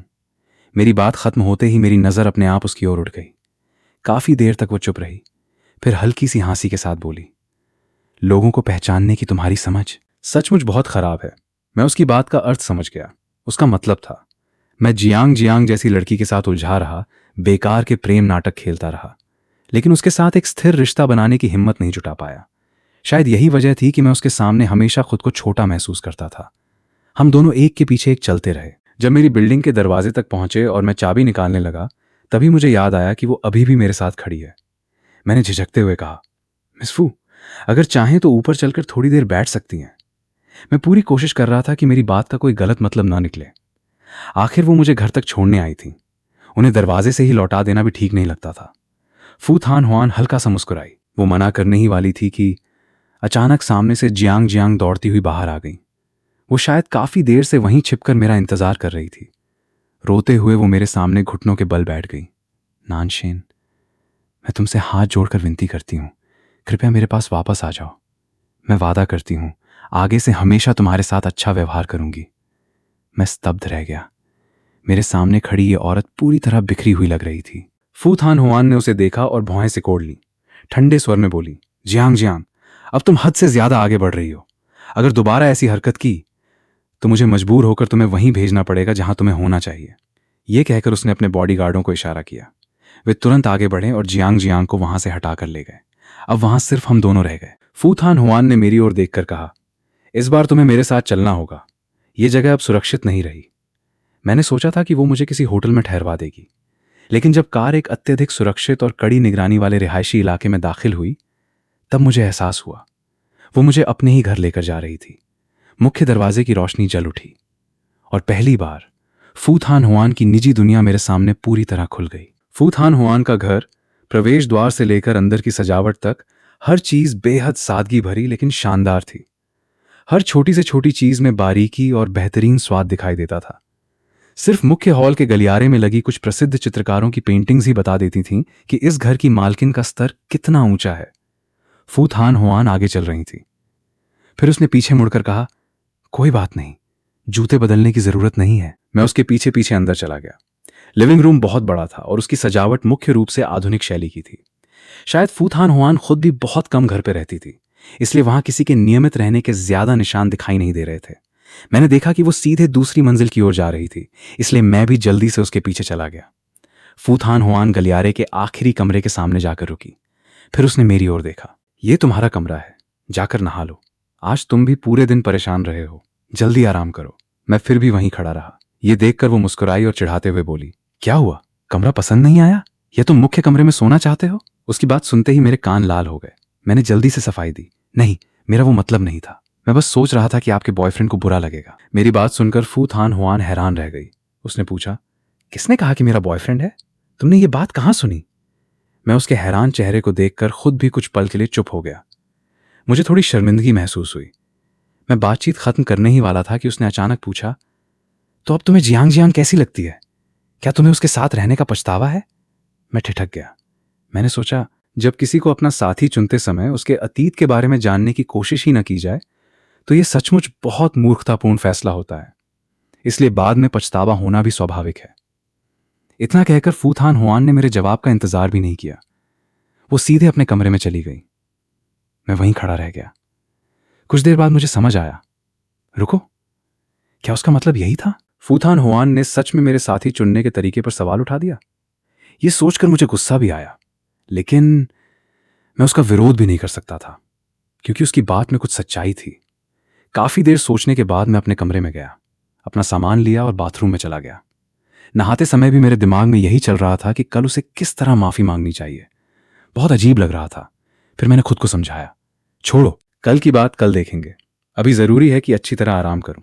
आखिर कल ऑफिस भी जाना है। उधर मुख्य बेडरूम में फू थान हुआन ने नहाने के बाद एक रोब पहन रखा था। उसने रेड वाइन का ग्लास भरा और तभी उसका फोन बज उठा। उसने कॉल उठाई। हेलो, जो कहना है जल्दी कहो। दूसरी तरफ से लू नियन की आवाज आई। वो उत्सुक होकर पूछ रही थी, तुमने तो कहा था कि अकेले घर लौटोगी, फिर अपने नानशेन को साथ लेकर कैसे आ गई? फू थान हुआन खिड़की के सामने खड़ी होकर बाहर हिलती हुई पेड़ों की परछाइयों को देखते हुए बोली, ले आई तो ले आई, इसके लिए कोई खास वजह चाहिए क्या? लू नियन कुछ पल चुप रही, फिर छेड़ते हुए बोली, थान हुआन, तुम बिल्कुल ईमानदार नहीं हो। सच बताओ, क्या तुम्हें सच में वो आदमी पसंद आ गया है? फू थान हुआन ने गंभीर आवाज में जवाब दिया, क्या तुम अपनी आंखों के सामने नानशेन को जियांग जियांग के बदले का शिकार होते देख सकती थी? मानवीय भावना के नाते मुझे उसकी मदद करनी ही चाहिए थी। लू नियन ने व्यंग्य से हंसते हुए कहा, थान हुआन, मेरी बात को समझने का नाटक मत करो। तुम समझ रही हो मैं क्या कहना चाहती हूं।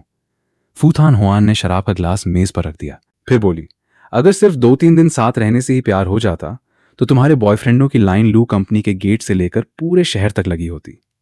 इतना कहकर उसने कॉल काट दी। लू नियन फोन देखते हुए सोचने लगी, नहीं, ऐसा तो नहीं हो सकता। क्या मैं ज्यादा सोच रही हूं? लेकिन थान हुआन का व्यवहार साफ दिखा रहा है कि वो उस आदमी को बहुत महत्व देती है। अजीब है, सच में बहुत अजीब। क्या मैंने नानशेन को घर लाने का फैसला करके गलती कर दी? उधर मैं नहाकर अपने कमरे में लेटा हुआ था, लेकिन नींद नहीं आ रही थी। मुझे लगातार लग रहा था कि कुछ तो गड़बड़ है। आखिर फू थान हुआन मेरे बारे में क्या सोचती है? क्या वो सच में सिर्फ दया की वजह से मेरी मदद कर रही थी? जितना सोचता उतना ही परेशान होता जाता। तभी बाहर दरवाजे के पास कदमों की आवाज आई। मैं तुरंत उठकर बैठ गया। दिल तेजी से धड़कने लगा। वो यहां क्यों आई है? फिर मैंने पूछा, मिस फू, इतनी रात को कुछ काम था? बाहर से उसकी आवाज आई, कुछ खास नहीं, बस तुम्हारी चिंता करने आई थी, जल्दी आराम करो। इतना कहकर उसके कदमों की आवाज धीरे धीरे दूर चली गई और न जाने क्यों मुझे अचानक नींद आने लगी। अगली सुबह ठीक 7 बजे अलार्म की आवाज से मेरी नींद खुली। मैंने उठकर रोज के काम पूरे किए। जैसे ही कमरे से बाहर निकला, नीचे से बातचीत की आवाज सुनाई दी। पता चला कि फू थान हुआन की निजी सहायक और सचिव दोनों वहां मौजूद थीं। फू थान हुआन सोफे पर बैठकर उनकी रिपोर्ट सुन रही थी। शायद उसे मेरी मौजूदगी का एहसास हुआ। उसने सिर उठाकर मेरी ओर देखा, फिर उनसे बोली, ठीक है, आप लोग जाकर इसे संभाल लीजिए। अगर कोई समस्या हो तो तुरंत मुझे रिपोर्ट करना। दोनों ने सम्मान से जवाब दिया, जी मिस फू, और चुपचाप बाहर चले गए। घर फिर से शांत हो गया। फू थान हुआन ने मेरी ओर देखकर कहा, तैयार हो जाओ तो नीचे आ जाना, अब यहां कोई बाहरी व्यक्ति नहीं है। मैंने सिर हिला दिया। नीचे जाकर मैंने कहा, सुप्रभात मिस फू। वो बोली, नाश्ता कर लो, नाश्ता तैयार है। तभी मेरी नजर डाइनिंग टेबल पर पड़ी। वहां तरह तरह के व्यंजन रखे थे, कुछ चीनी शैली के और कुछ पश्चिमी। नाश्ता बहुत शानदार था। मुझे याद आया कि मेरी आदत हमेशा देर तक सोने और नाश्ता छोड़ने की रही है। आज पहली बार ठीक से नाश्ता मिलने वाला था। मैं कुर्सी पर बैठ गया और फू थान हुआन से पूछा, आपने सुबह कुछ नहीं खाया? आपको भूख नहीं लगती? वो सोफे पर बैठकर संदेशों का जवाब दे रही थी। बिना ऊपर देखे बोली, मैं खा चुकी हूं, तुम आराम से खाओ। फिर उसने कहा, और मेरी सलाह है कि अगर आज कोई जरूरी काम नहीं है तो छुट्टी लेकर पुलिस स्टेशन जाओ और जियांग जियांग वाले मामले को खत्म करो। जाओ, सहायक तुम्हारी मदद करने वहां जाएगी। ये सुनकर मैंने पूछा, अगर जियांग जियांग के खिलाफ कार्रवाई होती है तो उसे क्या सजा मिल सकती है? विशेष रूप से सजा कितनी होगी, ये पुलिस की जांच और आपके बयान देने के तरीके पर निर्भर करेगा। आखिरकार मामला बड़ा है या छोटा, ये काफी हद तक इस बात पर भी निर्भर करता है कि उसे कैसे पेश किया जाता है। सोचने वाली बात यह है कि उसे बहुत लंबे समय तक जेल नहीं होगी, लेकिन मेरी चिंता यह है कि क्या इसके बाद जियांग जियांग और भी ज्यादा पागलपन भरे कदम उठाएगी। ये सोचकर मैंने एक लंबी सांस ली और कहा, चिंता मत करो, जांच का नतीजा इतनी जल्दी नहीं आएगा। कम से कम थोड़े समय के लिए वो तुम्हें परेशान करने नहीं आएगी। सिर्फ जियांग परिवार की अंदरूनी समस्याएं ही नहीं, बल्कि जियांग के पुराने मामलों के कारण भी उन्हें काफी परेशानियों का सामना करना पड़ेगा। मैं फू छिंगहुआन के काम करने और बात करने के तरीके को अच्छी तरह समझता था, इसलिए जानता था कि फिलहाल मैं निश्चिंत रह सकता हूं। इसके तुरंत बाद मैंने उसे विषय बदलते हुए सुना, आज दोपहर तुम क्या खाना चाहते हो? मैं शेफ से बनवा दूंगी। मुझे अचानक एहसास हुआ कि वो अभी भी मेरे साथ खाना खाना चाहती थी। काफी सोचने के बाद मेरे मन में आया कि अगर मैंने मना कर दिया तो क्या इसका मतलब ये होगा कि जियांग जियांग के मामले में फू छिंगहुआन फिर मेरी मदद नहीं करेगी? काफी देर सोचने के बाद मैंने पूछा, फू बड़ी मिस, क्या मैं ये समझ सकता हूं कि क्योंकि आपको मेरे साथ रहना पसंद है इसलिए आप मेरी इतनी चिंता करती हैं और मेरी परेशानियां हल करने में मेरी मदद करती हैं? फू छिंगहुआन ने ठंडे लेकिन आत्मविश्वास भरे स्वर में जवाब दिया, तो क्या हुआ? अगर मुझे सही याद है तो हर बार पहले तुम ही मेरे पास आए थे। ये बात सच थी, क्योंकि इस मामले में मेरे और उसके बीच का रिश्ता बराबरी का था। लेकिन मेरा मानना था कि भविष्य में हमें एक दूसरे की जिंदगी में बहुत ज्यादा दखल नहीं देना चाहिए। जब जरूरत हो तभी फोन करें और समय तय करें। दूसरे शब्दों में, केवल जरूरी समय पर एक दूसरे के सामने आएं। आपको कैसा लगता है? मेरी बात सुनकर फू छिंगहुआन थोड़ी हैरान हुई। कुछ देर चुप रहने के बाद उसने उत्सुकता से पूछा, यहां तक कि मेरे दिए हुए उपहार भी तुम स्वीकार नहीं करना चाहते? मुझे पता था कि वो ऐसी प्रतिक्रिया देगी। मैं अच्छी तरह जानता था कि फू छिंगहुआन के साथ संबंध रखने से मुझे बहुत मदद मिल सकती है और मैं ऊंचे स्तर के लोगों से जुड़ सकता हूं। लेकिन मैं अपना पूरा भविष्य किसी और के भरोसे नहीं छोड़ना चाहता था। हम एक दूसरे का सम्मान करने वाला रिश्ता बनाए रख सकते थे, सामान्य दोस्तों की तरह, बिना किसी बंधन के। जब जरूरत हो तब संपर्क करें, किसी भौतिक चीज से रिश्ता न जोड़ें, ताकि भविष्य में अलग होना पड़े तो सब कुछ साफ रहे। मैंने आखिरकार कहा, हाँ, अगर फू मैनेजर इस रिश्ते को आगे जारी रखना चाहती हैं तो मेरी उम्मीद है कि आप बुनियादी उपहार देने से बचें, ताकि अगर भविष्य में कभी अलग होना पड़े तो चीजें संभालना आसान हो। मैं समझ गई। फू छिंगहुआन ने सिर हिलाया और शांत भाव से कहा, ऐसा भी ठीक है, इससे सभी के लिए सुविधा होगी। इतना कहकर वो उठ गई और मेरी प्रतिक्रिया की परवाह किए बिना सीधे बाहर चली गई। जब झाओ छिंगवेई अंदर आई तब मैं अपना सामान लेकर उनके साथ जाने की तैयारी कर रहा था। मेरी हरकत देखकर उन्होंने सहज रूप से याद दिलाया, श्रीनाम, आपका घर अभी भी जांच के चरण में है। ये सुनकर मैंने अपना सामान नीचे रख दिया और पूछा, क्या ये फू परिवार की बड़ी मिस का आदेश है? सहायक झाओ मुस्कुराई लेकिन कुछ नहीं बोली। मैं तुरंत समझ गया। मैंने सामान नीचे रखा और कहा, तो फिर चलिए जल्दी खत्म कर लेते हैं। अगर फू छिंगहुआन ने तुरंत मुझे जाने के लिए नहीं कहा तो इसका मतलब था कि उसने मेरे प्रस्ताव को स्वीकार कर लिया था। जब समझौता हो चुका था तो फिर ज्यादा संकोच करने की जरूरत नहीं थी। बाहर गाड़ी पहले से तैयार थी। दिन के समय इस रिहायशी इलाके का नजारा और भी सुंदर लग रहा था।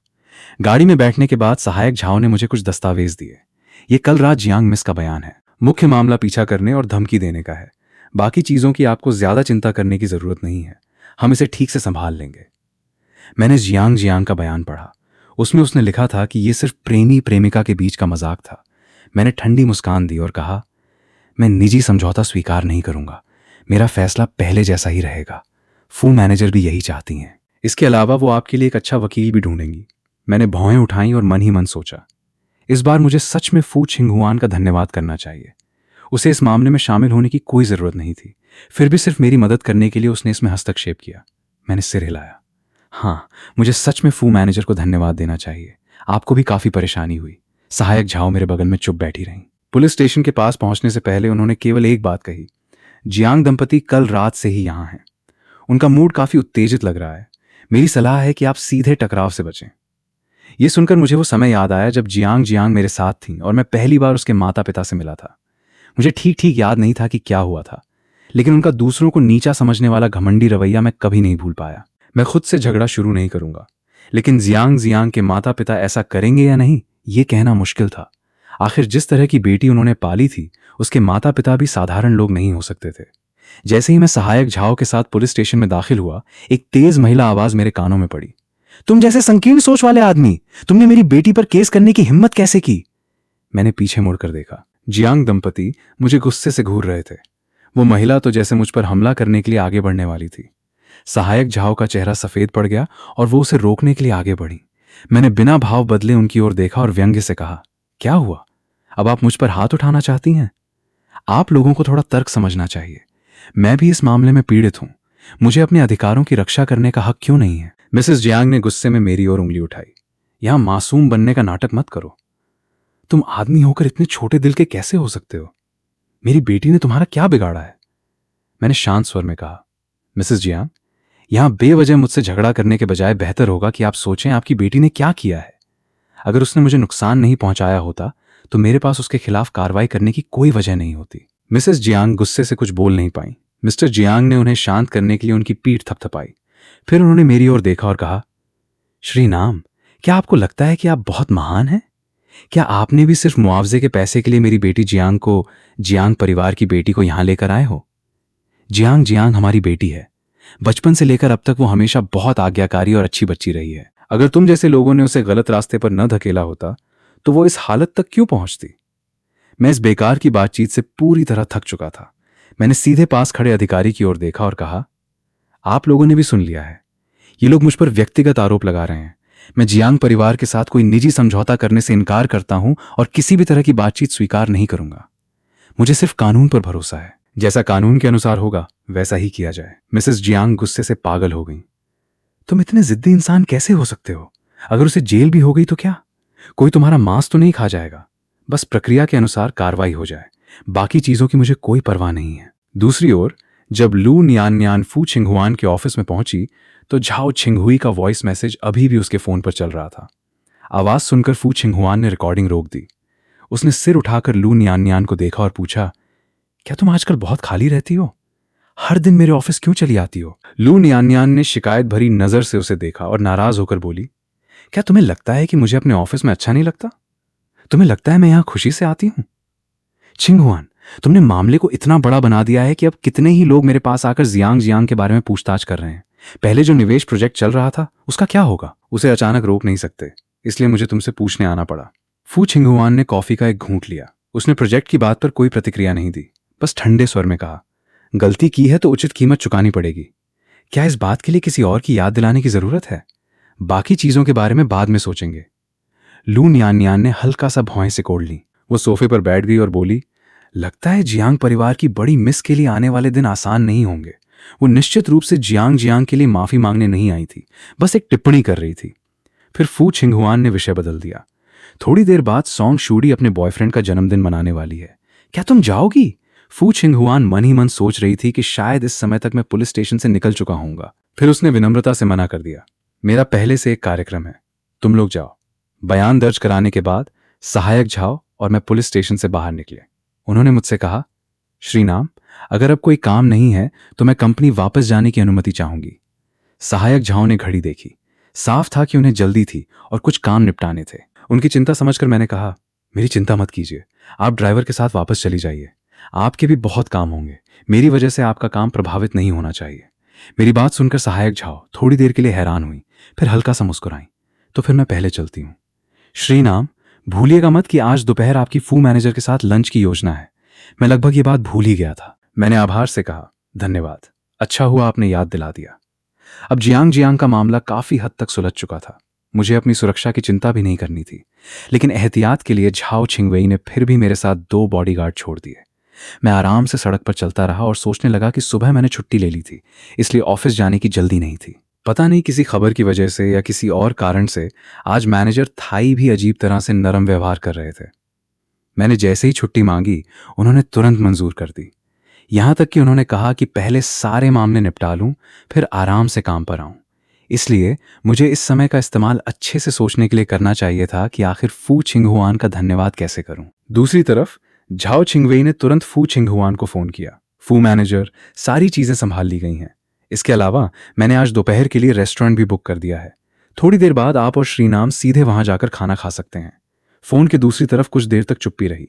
फिर फू छिंगहुआन की आवाज आई, क्या आजकल तुम्हारा काम बहुत कम हो गया है? दूसरों के मामलों में जरूरत से ज्यादा ध्यान देने लगी हो। सहायक झाओ के होठों पर हल्की मुस्कान आ गई।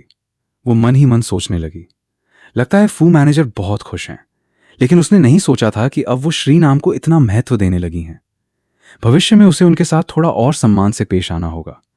मेरी तरफ जब मैं सोच रहा था कि क्या मुझे अपने अपार्टमेंट जाकर देखना चाहिए या नहीं, तभी फोन की घंटी बजी। स्क्रीन पर कॉल करने वाली का नाम देखकर मैं हैरान हुआ। वो मुझे क्यों फोन कर रही हैं? क्या कोई काम है? मैंने फोन उठाया। हेलो, क्या बात है, आपने मुझे फोन किया?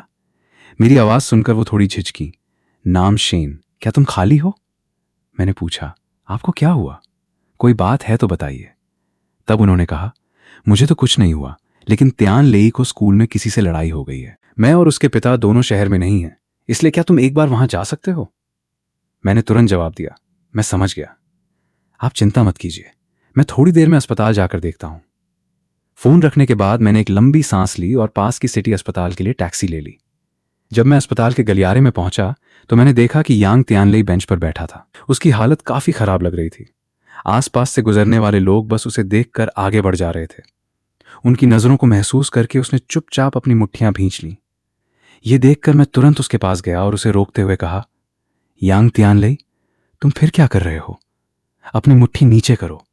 मैं तेज कदमों से उसके पास गया और गंभीर चेहरे से उसे देखा। मुझे देखते ही उसने तिरस्कार भरी नजरों से मुझे ऊपर से नीचे तक देखा और कहा, आप क्यों आए हैं? मैंने तो आपको फोन करके बुलाया ही नहीं था। फिर वही औरत होगी जिसने आपको बताया होगा, है ना? क्या वो सच में खुद को मेरी मां समझने लगी है? एक बाहरी इंसान को हमारे परिवार के मामलों में दखल नहीं देना चाहिए। उसकी बात सुनकर मेरा चेहरा तुरंत गंभीर हो गया। मैंने ऊंची आवाज में कहा, चुप रहो, मैं तुम्हें बता रहा हूं, यांग त्यानलेई, मेरी मौसी और तुम्हारे पिता एक दूसरे से प्यार करते हैं और अपनी मर्जी से साथ हैं। अपनी बात करने का तरीका थोड़ा साफ रखो, स्वेच्छा से प्यार किया था। दंग थिएनलोई ठंडी हंसी हंसा। ये मेरे द्वारा सुनी गई सबसे मजेदार बात है। इसे बोलते समय तुम्हें खुद पर भरोसा भी होता है क्या? भाई, घर पर खुद को दिलासा देना ठीक है, लेकिन मेरी मां ने मुझे सब कुछ बता दिया है। ये मत सोचो कि मुझे कुछ पता नहीं है। मैं भी हल्का सा व्यंग्य करते हुए हंसा। मैंने अपनी आस्तीन ऊपर चढ़ाई और शांत स्वर में कहा, अगर तुम्हारी मां इतनी समझदार है और सब कुछ जानती है, तो फिर वो यहां आकर तुम्हारी समस्या क्यों नहीं सुलझा रही? दंग थिएनलोई का चेहरा तुरंत बदल गया। उसने नजरें फेर लीं और हकलाते हुए बोला, वो किसी काम में व्यस्त हैं, इसलिए नहीं आ पाई। वो जितना बोल रहा था उतना ही खुद को समझाने की कोशिश कर रहा था। आखिरकार उसने ऊंची आवाज में कहा, वो सच में व्यस्त हैं। मेरी मां मुझे कभी अकेला नहीं छोड़ेंगी। तुम यहां मां बेटे के रिश्ते में दरार डालने की कोशिश मत करो। यह सुनकर मैंने बिल्कुल भी नरमी नहीं दिखाई और उसकी कल्पना को तुरंत तोड़ दिया। व्यस्त किस बात में है? अपनी सहेलियों के साथ घूमने फिरने में? दंग थिएनलोई, मैं तुम्हें बता रहा हूं, बेहतर होगा कि अब शांत रहो। अगर समझौता नहीं हुआ और मामला बड़ा हो गया तो तुम्हें कानूनी जिम्मेदारी उठानी पड़ेगी। मैं तुम्हारी मदद नहीं कर पाऊंगा, खुद ही संभालना पड़ेगा। मेरी बात खत्म होते ही उसकी आंखों में डर दिखाई दिया। उसने धीमी आवाज में पूछा, क्या मामला सच में इतना गंभीर है?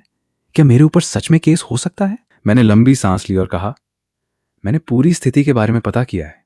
तुमने आते ही उसे सीढ़ियों से धक्का दे दिया। तुम्हारे पास दिमाग है भी या नहीं?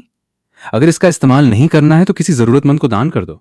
अगर उसके शरीर के अंदरूनी अंगों को नुकसान पहुंचा और वो दोबारा बास्केटबॉल नहीं खेल पाया तो उसकी भरपाई कैसे करोगे? वो हमेशा अपनी ताकत दिखाने की कोशिश करता था। दंग थिएनलोई बुदबुदाया। किसे पता था कि वो सच में गिर जाएगा? मैंने उसे घूरते हुए ठंडे स्वर में कहा, लगता है तुम्हें अभी भी अपनी गलती की गंभीरता समझ नहीं आई है। थोड़ी देर बाद तुम्हें दिल से माफी मांगनी होगी। शायद पहले की मेरी सख्ती ने उसे डरा दिया था, इसलिए इस बार उसने कोई विरोध नहीं किया। मैं उसे सीधे अस्पताल के कमरे के दरवाजे तक ले गया और दस्तक दी। अनुमति मिलने के बाद मैं अंदर चला गया। अंदर मौजूद व्यक्ति त्से अन जियाओ निकली, जो मेरे लिए परिचित थी। पहले जियांग जियांग मुझे उनके कुछ दोस्तों की पार्टियों में ले गई थी। एक बार मैंने त्से अन जियाओ को उनके नए खुले क्लब में भी देखा था। वही हमारी पहली मुलाकात थी। हालांकि मेरे मन का तनाव कुछ कम हुआ था, फिर भी थोड़ी चिंता बनी हुई थी। आखिर ये त्से परिवार का मामला था और बात छोटी नहीं थी। क्या ये सच में आसानी से सुलझ पाएगा? मैं दंग थिएनलोई से सच में परेशान था। वो कैसे सबसे गलत व्यक्ति, त्से परिवार की बड़ी बेटी, से उलझ गया? मैंने धीरे से बात शुरू करने की कोशिश की। त्से अन जियाओ खिड़की के पास खड़ी थी। आवाज सुनकर उन्होंने मुड़कर मुझे देखा और थोड़ी हैरान हुई। नाम शेन, आप यहां कैसे? ये तो बहुत दुर्लभ मुलाकात है। फिर उन्होंने जैसे खुद को समझाया, खैर छोड़िए, मैं सिर्फ छिंग हुआन की वजह से पूछ रही हूं। मैंने देखा कि उनका रवैया अभी भी शांत था। इसलिए मैंने शब्दों को सोच समझकर कहा, से मिस, इस मामले में गलती हमारी है। जो भी नुकसान की भरपाई करनी होगी हम पूरी कोशिश करेंगे। सेयन जियाओ हल्का सा मुस्कुराई और सिर हिलाया। मेरे चाचा का सिर्फ एक ही बेटा है। बचपन से पूरा परिवार उसे खजाने की तरह संभालता आया है। अब उसे बास्केटबॉल प्रतियोगिता से हटना पड़ रहा है और आगे वो खेल पाएगा या नहीं ये भी पता नहीं। ऐसे हालात में आप लोग किस चीज से इसकी भरपाई कर सकते हैं? दंग थियन लोई चाहे जितना लापरवाह था फिर भी समझ गया कि सामने वाली महिला आसान नहीं है। फो छिंग हुआन कुछ नहीं बोली। मैं भी चुप रहा। मेरा दिमाग तेजी से काम कर रहा था। सेयन जियाओ ने मुझे और दंग थियन लोई को देखा और उत्सुकता से पूछा, आप दोनों का रिश्ता क्या है? मैं थोड़ा चौंका, फिर जवाब दिया, उसे मेरा छोटा भाई समझ लीजिए। ऐसा है? उन्होंने कहा, लेकिन लगता है ये छोटा भाई आपको अपना बड़ा भाई नहीं मानता। फिर उन्होंने दंग थियन लोई से कहा, आप बाहर जाइए, मुझे आपके भाई से कुछ बात करनी है। दंग थियन लोई तुरंत बाहर चला गया बिना पीछे देखे। साफ था कि उसने पूरी जिम्मेदारी मेरे ऊपर छोड़ दी थी। अगर मेरी मौसी जैसी कोई मजबूरी ना होती तो ऐसे एहसान फरामोश इंसान से एक पल भी बात करने का मन नहीं करता। जब जरूरत होती है तो सबसे पहले भाग जाता है। अब कमरे में केवल तैसे अन जियाओ और मैं थे। वो सोफे पर बैठी और पूछा, जियांग जियांग के मामले का आपसे संबंध है ना? मुझे उम्मीद नहीं थी कि वो शुरुआत ही जियांग जियांग की बात से करेंगी। मैंने जवाब दिया, कह सकते हैं कि थोड़ा संबंध है। क्यों? ये सुनकर सेयन जियाओ ने सिर उठाकर मुझे देखा। हालांकि उन्हें मानना पड़ा कि सामने बैठा आदमी सच में बहुत आकर्षक था। मुआवजे की बात करें तो हमारे परिवार को उसकी जरूरत नहीं है, लेकिन इस बार मैं आपकी वजह से आपके भाई को छोड़ सकती हूं। मैं खुशी से भर गया।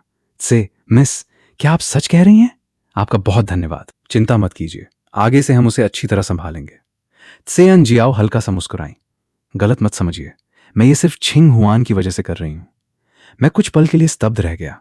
तो ये सब फो छिंग हुआन की वजह से था।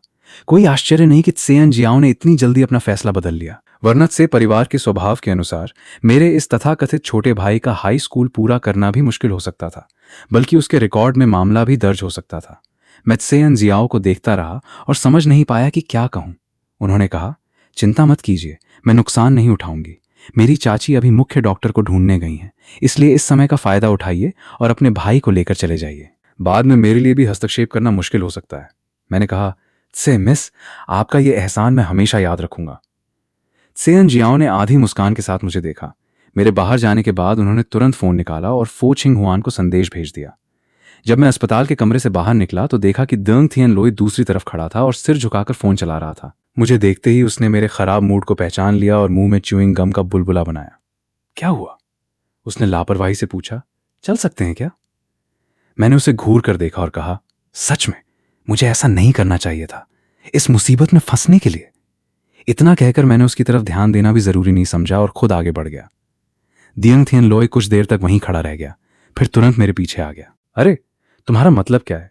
क्या तुम कह रहे हो कि मैं तुम्हारे लिए परेशानी खड़ी कर रहा हूं? अगर ऐसा है तो अभी चले जाओ। मैंने तुमसे मदद मांगी ही कब है? मैंने लिफ्ट का बटन दबाया और ठंडी नजरों से उसे ऊपर से नीचे तक देखा। अब तुम बहुत बड़े हो गए हो, है ना? यहां खड़े होकर मुझसे ऊंची आवाज में बात कर रहे हो। असल में तुम्हें सिर्फ इसलिए हिम्मत आ रही है क्योंकि तुम अभी छोटे हो और तुम्हें कानूनी जिम्मेदारी नहीं उठानी पड़ रही। मैं तुम्हें सच बता दूं, अगर तुम्हारी मां ने मुझे फोन नहीं किया होता तो मैं इस जगह पर कदम भी नहीं रखता। दंग थियन लोई अच्छी तरह जानता था कि मैं उसे सिर पर नहीं चढ़ाऊंगा। पहली बार मिलने से ही वो मुझसे नफरत करता था। अब मुझे देखते ही उसे ऐसा लग रहा था जैसे कोई चाकू उसके अंदर चुभ रहा हो और उसकी नाराजगी और बढ़ गई थी। फिर उसने ठंडे व्यंग्य से कहा, तुम्हें लगता है कि तुम बहुत महान हो? अभी उस औरत की नजरें तुम्हें कैसे देख रही थीं मुझे समझ नहीं आया। ऐसा मत सोचो, मुझे सब पता है कि वो कैसी नजर थी। दंग थियन लोई हंसा। तुम और तुम्हारी मौसी बिल्कुल एक जैसे हो। तुम्हारा ये आकर्षक चेहरा सच में लोगों को चिढ़ाता है। मैंने शांत भाव से जवाब दिया, तो फिर कुछ नहीं किया जा सकता। अगर तुम्हारी शक्ल अच्छी नहीं है तो इसमें मेरी क्या गलती है? मेरी बात सुनकर दंग थियन लोई का चेहरा गुस्से से लाल हो गया। इसी बीच लिफ्ट आ गई। मैंने देखा कि वो अभी भी अंदर नहीं आ रहा था, तो मैंने कहा, तुम चाहे जितने नाराज हो, लेकिन आज तुम्हें बचाने के लिए जो व्यक्ति आगे आया है वो वही है जिसे तुम सबसे ज्यादा नापसंद करते हो। इतना कहकर मैंने सीधे लिफ्ट का दरवाजा बंद कर दिया। अब जाकर मुझे थोड़ी राहत मिली। मैं लिफ्ट की दीवार से टिक गया और सोचने लगा, दंग थियन लोई जितना मेरे लिए मुश्किलें पैदा करता है, इन सब के बीच सबसे ज्यादा परेशान मेरी मौसी ही होती हैं। इस दुनिया में अब मेरा एकमात्र अपना वही है। अगर संभव हो तो मैं कभी नहीं चाहता कि उन्हें मेरी वजह से परेशानी उठानी पड़े। लेकिन दंग थियन लोई का स्वभाव ऐसा है कि जितना कोई उसे सहन करता है वो उतना ही आगे बढ़ता जाता है। अस्पताल के गेट तक पहुंचने के बाद मैंने देखा कि जो लोग अभी अंदर आए थे वे सभी वापस जा चुके थे। पता नहीं कब से मौसम बदल गया था। हल्की बारिश शुरू हो चुकी थी। मैंने जमीन पर फैले पानी को देखा और मन ही मन सोचा कि आज का दिन कितना खराब जा रहा है। जब मैं ये सोच रहा था कि ये बारिश कब रुकेगी, तभी फोन की घंटी बज उठी। मैंने फोन उठाया तो दूसरी तरफ सहायक झाओ की आवाज थी। मिस्टर नाम, क्या आप किसी काम में फंस गए हैं? क्या इसलिए देर हो गई?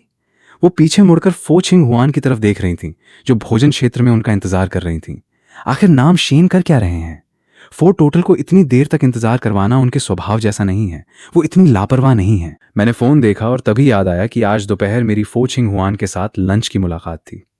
लेकिन मैंने तुरंत संभलते हुए कहा, मैं फो टोटल के लिए खाना बनाना चाहता था, इसलिए अभी बाहर सामान खरीदने आया हूं।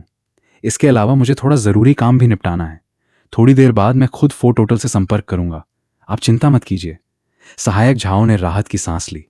ठीक है मिस्टर नाम, बस फो टोटल के साथ हुई मुलाकात मत भूलिएगा। असल में कुछ मिनट पहले ही फो छिंग हुआन को नाम शेन का संदेश मिल चुका था, लेकिन उन्होंने कोई खास प्रतिक्रिया नहीं दी थी। संदेश था, माफ कीजिए, आज दोपहर अचानक काम आ गया, इसलिए आपकी मुलाकात मिस हो जाएगी। आज रात मैं आपके लिए खाना बनाऊंगा। आप जो खाना चाहेंगी वही बनाऊंगा। फो छिंग हुआन का थोड़ा खराब मूड इस संदेश को सुनकर अचानक शांत हो गया। उसके बाद उसने हल्की मुस्कान के साथ जवाब दिया, ठीक है, तुम जो बनाओगे वही चलेगा। मैं खाने को लेकर ज्यादा पसंद नापसंद नहीं रखती। मैंने ये संदेश देखा और समझ गया, मुझे ज्यादा तरह के खास व्यंजन बनाना नहीं आता था। अच्छा हुआ कि फो छिंग हुआन खाने में ज्यादा नखरे नहीं करती, वरना मुझे किसी से मदद मांगनी पड़ती। मैंने जवाब दिया, मैं कोशिश करूंगा, पूरी कोशिश करूंगा कि आपके स्वाद के अनुसार बनाऊं और आपका रात का खाना अच्छा हो। कुछ देर बाद उनका जवाब आया। इस बार भी वो वॉइस मैसेज था। मैंने थोड़ी शांत जगह ढूंढी और उसे चलाया। उनकी आवाज आई, इस बार खाने के बजाय, मैं चाहती हूं कि तुम मेरे साथ रहो। मैं कुछ पल के लिए बिल्कुल चुप हो गया। फो छिंग हुआन की यह बात सच में मुझे हैरान कर गई। अच्छा हुआ कि उन्होंने उसके बाद कोई और संदेश नहीं भेजा, वरना मुझे सच में बहुत असहज महसूस होता। मैंने अभी राहत की सांस ही ली थी कि देखा कोने से 2 वर्दी पहने सुरक्षा गार्ड मेरी तरफ आ रहे थे। मेरी पहली प्रतिक्रिया थी कि मैं वापस अस्पताल के अंदर भाग जाऊं, लेकिन वे तेजी से मेरे सामने आ गए। मिस्टर नाम, हम विशेष सहायक झाओ द्वारा आपके लिए नियुक्त सुरक्षा गार्ड हैं। हमने देखा कि आपके साथ कोई गाड़ी नहीं है। क्या आपको कहीं छोड़ना है? मैं कुछ देर वहीं खड़ा रह गया। क्या आप लोग हमेशा मेरा पीछा करेंगे? दोनों सुरक्षा गार्ड थोड़े असहज दिखे। हम फो टोटल द्वारा नियुक्त निजी सुरक्षा टीम है। जब तक जरूरी न हो हम आपके सामने दिखाई नहीं देंगे। हालांकि मुझे यह थोड़ा अजीब लग रहा था, लेकिन इस समय स्थिति सच में संवेदनशील थी। मैंने कहा, मुझे फो टोटल के घर जाना है। रास्ते में किसी नजदीकी सुपरमार्केट के पास मुझे उतार देना। गाड़ी में बैठने के बाद मुझे याद आया कि मुझे उन्हें जवाब भी देना है। दूसरी तरफ मामला अब ज्यादा नहीं बढ़ा था, लेकिन दंग थियन लोई को अपनी गलती और गंभीरता समझानी जरूरी थी। उसे हमेशा इस तरह बचाया नहीं जा सकता कि हर बार कोई दूसरा उसकी गलती साफ करे। जहां तक मुआवजे की बात है, बेहतर होगा कि मौसी वापस आने के बाद फैसला करें। दंग थियन लोई को खुद जाकर माफी मांगनी चाहिए और अपना रवैया दिखाना चाहिए। मैंने संदेश भेजा। मौसी ने तुरंत जवाब दिया, नाम शेन, बहुत समय हो गया, तुम घर आकर खाना नहीं खाए हो। इन दिनों अपना ध्यान रखते हो या नहीं? उनके इस चिंता भरे संदेश को देखकर मेरी आंखें थोड़ी नम हो गईं। मैंने जवाब दिया, सब ठीक है, आप चिंता मत कीजिए। जब समय मिलेगा तो घर आकर खाना खाऊंगा। आज रात फो छिंग हुआन की अचानक एक मीटिंग थी। जब सहायक झाओ ने मुझे फोन किया तब मैं सुपरमार्केट में खाना खरीद रहा था। उनका फोन बिल्कुल सही समय पर आया। फो टोटल की अचानक मीटिंग है, इसलिए उन्होंने मुझे आपसे संपर्क करने को कहा। मैंने कहा, कोई बात नहीं, मैं उनका इंतजार कर लूंगा। आमतौर पर ऐसी शराब वाली पार्टियों में खाने पर ज्यादा ध्यान नहीं दिया जाता। घर लौटने के बाद उन्हें निश्चित रूप से थोड़ा असहज महसूस होगा, इसलिए उनके लिए कुछ खाना बना देना अच्छा रहेगा। फिर मैंने सहायक झाओ से पूछा, फो टोटल को किस तरह का खाना पसंद है? सहायक झाओ ने थोड़ी देर सोचा। फो टोटल की मां हैचिंग से हैं, मैं सिर्फ इतना बता सकती हूँ। थोड़ा बहुत इतना ही पता था, इसलिए मैंने कुछ पसलियां और मछली खरीदी। फिर फू थान हुआन की हवेली वापस लौट आया। दरवाजे पर जूते बदलते समय मुझे अचानक पता चला कि वहां फू थान हुआन की चप्पलों जैसी ही एक और जोड़ी रखी हुई थी। मैं थोड़ा हैरान हुआ। मुझे लगा शायद घर में कोई और आया है, लेकिन पूरे घर में घूमकर देखने के बाद पता चला कि वहां सिर्फ मैं ही था। बस लिविंग रूम में कुछ और व्यक्तिगत सामान रखे हुए थे, जैसे मैं यहां रहने वाला हूं। तभी फोन कंपन हुआ। मैंने उठाकर देखा तो फू थान हुआन का संदेश था, अगर तुम्हें बोरियत हो तो बेसमेंट में बने होम थिएटर में जाकर फिल्म देख सकते हो। आज रात मुझे थोड़ी देर हो जाएगी। मैंने जवाब दिया, ठीक है, कोई बात नहीं, मैं आपका इंतजार करूंगा। इसके बाद मैंने घर के कपड़े बदले और रसोई में जाकर खाना तैयार करने लगा। मैं काम जल्दी निपटाने वाला इंसान हूं, इसलिए 1 घंटे से भी कम समय में सब कुछ तैयार कर दिया। फू थान हुआन के लौटने में अभी समय था, इसलिए बोरियत दूर करने के लिए मैं घर में इधर उधर घूमने लगा। मुझे लगा था कि घर में सिर्फ 2 मंजिलें हैं, लेकिन तभी पता चला कि लिफ्ट नीचे भी जाती है और वहां एक अलग जगह बनी हुई है। अफसोस की बात थी कि फू थान हुआन ज्यादातर समय घर पर रहती ही नहीं थी। मैं लाइब्रेरी से होकर गुजरा तो देखा कि गलियारे के आखिरी हिस्से में एक म्यूजिक रूम भी था। मुझे बिल्कुल उम्मीद नहीं थी कि फू थान हुआन संगीत वाद्य यंत्र बजाना भी जानती होगी। थोड़ी देर हैरानी जताने के बाद मैं फिल्म देखने के लिए थिएटर रूम में चला गया और एक फिल्म चुन ली। कुछ देर देखने के बाद मुझे नींद आने लगी। उधर दूसरी तरफ फू थान हुआन किसी से मिलने गई हुई थी। वो बार बार चुपचाप अपने फोन को देख रही थी। उसके आसपास बैठे लोगों ने उसकी हरकत देखकर पूछा, फू टोटल, आप आज पूरी शाम फोन ही देख रही हैं, क्या कोई जरूरी बात है? क्योंकि फू थान हुआन के आसपास पहले कभी कोई पुरुष नहीं रहा था, इसलिए किसी ने भी इस दिशा में नहीं सोचा। उसने शांत स्वर में कहा, ऐसी कोई जरूरी बात नहीं है, बस कल रात मैंने घर में एक बड़ा कुत्ता उठा लिया था। पता नहीं वो घर पर अकेला बोर तो नहीं हो रहा होगा। वहां मौजूद सभी लोग बहुत समझदार थे।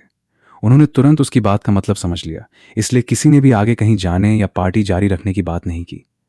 जब फू थान हुआन घर पहुंची तब रात काफी हो चुकी थी। खाने की मेज पर 4-5 तरह के व्यंजन पहले से रखे हुए थे। मैंने एक नजर डालकर देखा तो हैरान रह गया कि सारे व्यंजन मेरी पसंद के अनुसार थे। मैं होम थिएटर में था, तभी मुझे उस महिला के शरीर से आती हल्की सी फूलों की खुशबू महसूस हुई। मैंने आंखें खोली तो देखा, फू बड़ी मिस, आप आ गईं? उसी समय फू थान हुआन मुझे जगाने के लिए झुक रही थी। मैंने कहा, आप आ गईं? शायद खाना ठंडा हो गया होगा, अब उतना स्वादिष्ट नहीं रहेगा। फू थान हुआन को मेरा इतना सहज व्यवहार देखकर हल्की हंसी आ गई। उसने कहा, कोई बात नहीं, मैं इसे फिर से गर्म कर लूंगी। मैंने सिर हिलाया और कहा, मैं आपके लिए थोड़ी शराब की खुशबू वाली सूप बना देता हूं। उसके शरीर से आती शराब की हल्की गंध से ही मुझे पता चल गया था। वास्तव में आज फू थान हुआन ने ज्यादा शराब नहीं पी थी। वो हैरान होकर बोली, इतना अच्छा पहचान लेते हो, बता सकते हो ये कौन सी शराब है? मैंने थोड़ा सोचा और जवाब दिया, पुरानी रेड वाइन।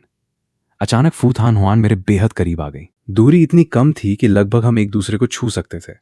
मैं केवल उसकी गर्म सांसों और बालों से आती हल्की खुशबू महसूस कर सकता था। मेरा पूरा शरीर अचानक जैसे रुक गया और चेहरा पल भर में लाल हो गया।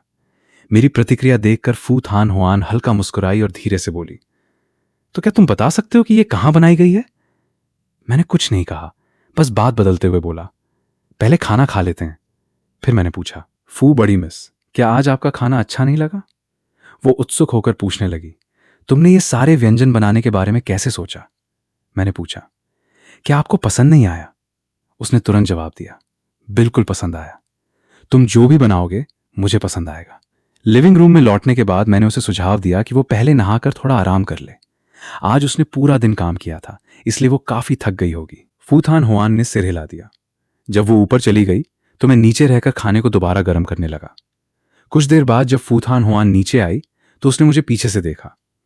मैं खाने को गर्म करने में इतना व्यस्त था कि मुझे उसके आने का पता ही नहीं चला। जब वो मेरे पीछे आकर खड़ी हो गई और कुछ नहीं बोली तो मैंने पूछा, क्या हुआ, कुछ कहना है? फू थान हुआन ने मेरी तरफ देखा और अचानक पीछे से मेरी कमर को धीरे से पकड़ लिया।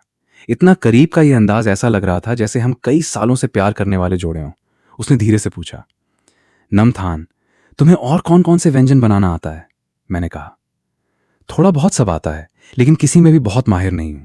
ये सब मैंने कॉलेज के समय सीखा था, जब मैं एक रेस्टोरेंट में पार्ट टाइम काम करता था। उसने पूछा, कॉलेज के समय भी तुम हमेशा पार्ट टाइम काम करते थे? मैंने सिर हिलाया, हाँ।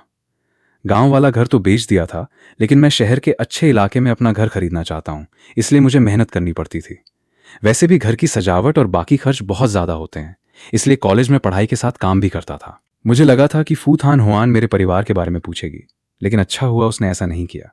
अचानक उसने मुझे छोड़ दिया और मैं राहत की सांस लेने लगा। कुछ देर बाद फू थान हुआन फिर वापस आई। उसके हाथ में मखमली डिब्बा था। मैं अभी हैरान ही था कि उसने डिब्बा खोल दिया। अंदर एक पुरुषों की घड़ी थी। वो उसे मेरे हाथ में पहनाना चाहती थी, लेकिन पता नहीं क्यों कई बार कोशिश करने के बाद भी ठीक से नहीं पहना पाई। मैं उसका मतलब समझ गया। मैंने कहा, मुझे दीजिए, मैं खुद पहन लेता हूं। मैंने आसानी से घड़ी पहन ली। मेरी सहज हरकत देखकर फू थान हुआन कुछ पल के लिए मुझे देखती रह गई। फिर जैसे उसे थोड़ी शर्म महसूस हुई और उसने सिर झुका लिया। कभी कभी ये सच में अजीब होता है। काम के समय नमथान बिल्कुल भी खुद को बाहरी नहीं समझता। वो बहुत आत्मविश्वास से रहता है, मुझसे बिल्कुल नहीं डरता। लेकिन अब उसकी एक छोटी सी सहज हरकत भी मुझे सीधे उसकी तरफ देखने में झिझक पैदा कर देती है। बर्तन में रखा खाना अब अच्छी खुशबू देने लगा था। मैंने थोड़ा संकोच करते हुए पूछा, डाइनिंग रूम में चलें या यहीं खाएं? फू थान हुआन शायद थोड़ी देर और रसोई में रहना चाहती थी। उसने कहा, पहले मुझे चखने दो, फिर तय करेंगे। मैंने इंटरनेट पर देखकर बनाया है। मैंने एक चम्मच सूप निकाला और हल्के से सिर झुकाकर चखने लगा। फू बड़ी मिस, आप इसे चख कर देखिए। फू थान हुआन ने मुझे लगातार देखा, फिर अपना हाथ बढ़ाकर उस हाथ को पकड़ लिया जिसमें मैं चम्मच पकड़े हुए था। फिर उसने तारीफ करते हुए कहा, बहुत स्वादिष्ट है, सच में कमाल का।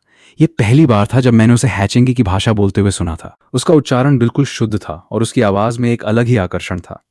ऐसा लग रहा था जैसे कोई मुलायम पंख हल्के से कानों को छूकर निकल गया हो, जिससे शरीर में एक अजीब सी सिहरन दौड़ गई। फू थान हुआन सच में डाइनिंग रूम तक जाने के लिए तैयार नहीं हुई। वो वहीं रसोई में खड़ी होकर लगभग सारा खाना खा गई। साफ था कि उसे खाना बहुत पसंद आया था। मैं मन ही मन थोड़ा गर्व महसूस कर रहा था।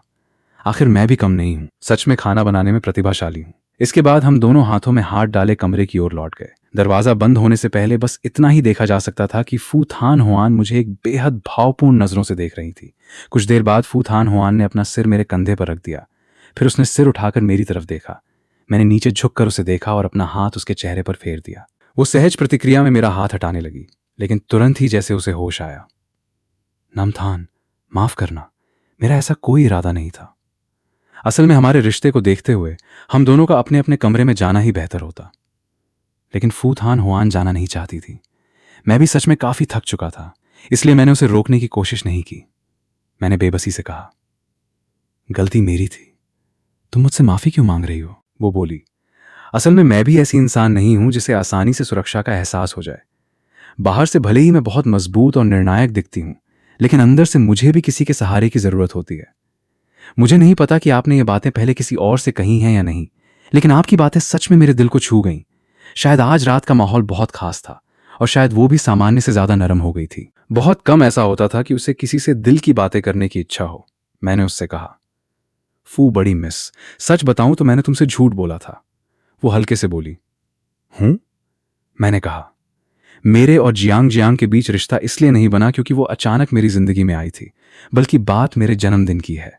वो पहली और एकमात्र इंसान थी जिसने रात 12 बजे ठीक मेरे जन्मदिन पर मुझे शुभकामनाएं दी थीं। असल में कई सालों से मैंने अपना जन्मदिन मनाना छोड़ दिया था। मेरी बात खत्म होने के बाद जब उसने कोई जवाब नहीं दिया तो मैंने आधे मजाक और आधे सच में पूछा, क्या ये बहुत बेवकूफी भरा फैसला नहीं था? मुझे भी अब ये बहुत हास्यास्पद लगता है। इतना कहकर मैंने सिर झुका लिया। अंधेरे में फू थान हुआन मुझे देख रही थी। उसकी आंखों में थोड़ी नरमी और सहानुभूति थी। अगली सुबह तैयार होने के बाद मैं और फू थान हुआन साथ बैठकर नाश्ता करने लगे। वो महिला फिर से अपने सामान्य शांत और आत्मविश्वासी रूप में लौट चुकी थी। मैंने सामान्य लहजे में कहा, आज मुझे एक बार घर जाना है, इसलिए रात को मैं यहां नहीं आ पाऊंगा। फू थान हुआन ने मेरी ओर देखा और पूछा, तो फिर तुम कब वापस आओगे?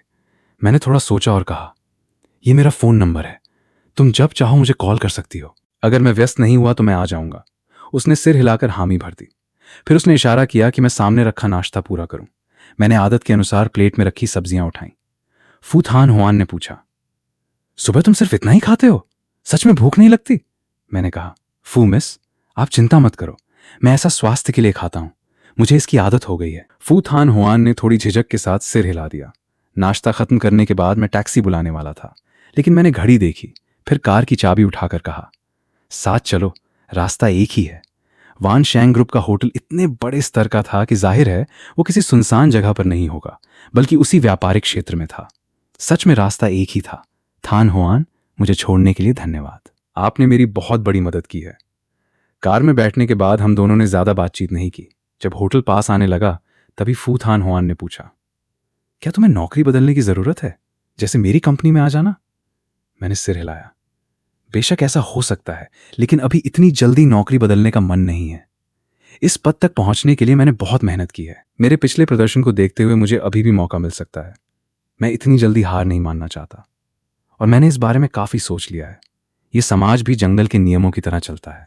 हर जगह प्रतिस्पर्धा होती है। अगर मैं सिर्फ इस घटना की वजह से कंपनी बदल दूं तो असली समस्या हल नहीं होगी।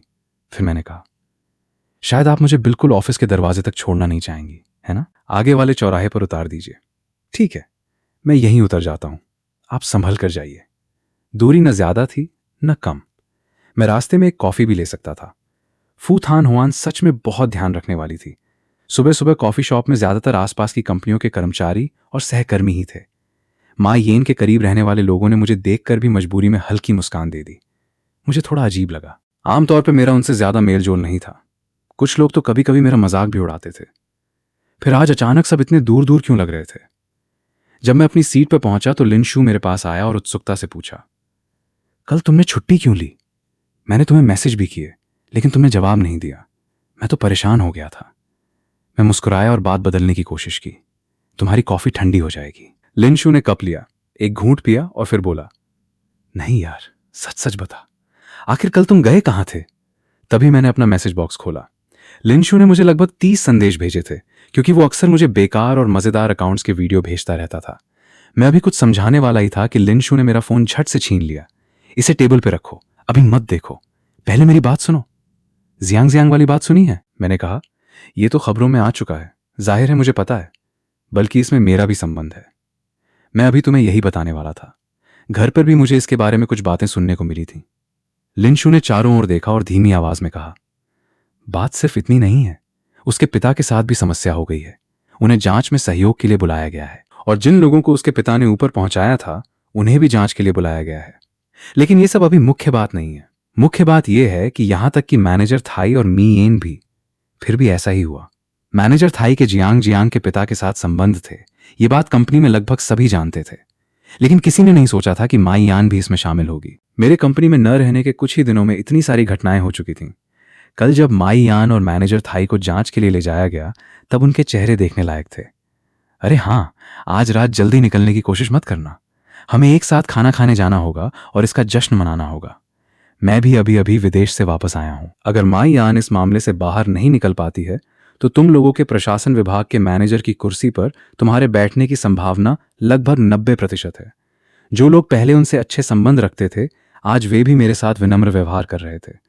तो असली वजह यह थी। ठीक है, क्यों नहीं। सॉन्ग ये ने पहले एक नए खुले हुए रेस्तरां के बारे में बताया था। आज रात वहीं चलते हैं। सॉन्ग ये बचपन से मेरा अच्छा दोस्त था, जबकि लिन शू से मेरी दोस्ती वानशेंग ग्रुप में आने के बाद हुई थी। हम तीनों की सोच काफी मिलती थी, इसलिए अक्सर साथ में घूमने फिरने और खाने पीने निकलते थे। सॉन्ग ये के खाने के रिव्यू वीडियो के लाखों फॉलोअर्स थे। उसकी सिफारिशों पर लोगों को पूरा भरोसा था, और जिन जगहों के बारे में वो बताता था वे लगभग हमेशा स्वादिष्ट होती थीं। लेकिन साफ था कि मेरे और लिन शू के काम के बाद होने वाले डिनर की योजना पूरी नहीं हो पाएगी। जियांग जियांग के पिता का मामला बहुत बड़ा हो चुका था। ऊपर से खुद जियांग जियांग से जुड़े नकारात्मक मामले लगातार सामने आ रहे थे, जिससे वानशेंग ग्रुप की प्रतिष्ठा पर सीधा असर पड़ा था। इसलिए कंपनी के उच्च अधिकारियों ने तुरंत आंतरिक जांच शुरू कर दी। स्वाभाविक रूप से उन्हें यह भी पता चल गया कि मैं वही व्यक्ति हूं जिसका जियांग जियांग के साथ सार्वजनिक रूप से प्रेम संबंध था और जो उसी कंपनी में काम करता था। इतना ही नहीं, मैं मैनेजर थाई के अधीन ट्रैवल विभाग में भी था। मुझे ऊपर के अधिकारियों ने पूछताछ के लिए बुलाया। हालांकि मेरे मन में थोड़ी उम्मीद थी कि शायद मामला ज्यादा गंभीर नहीं होगा, फिर भी मुझे डरने की कोई वजह नहीं थी। लेकिन मुझे पता था कि मेरे जाने के बाद ऑफिस में मेरे बारे में बातें जरूर होंगी, और सच में ऐसा ही हुआ।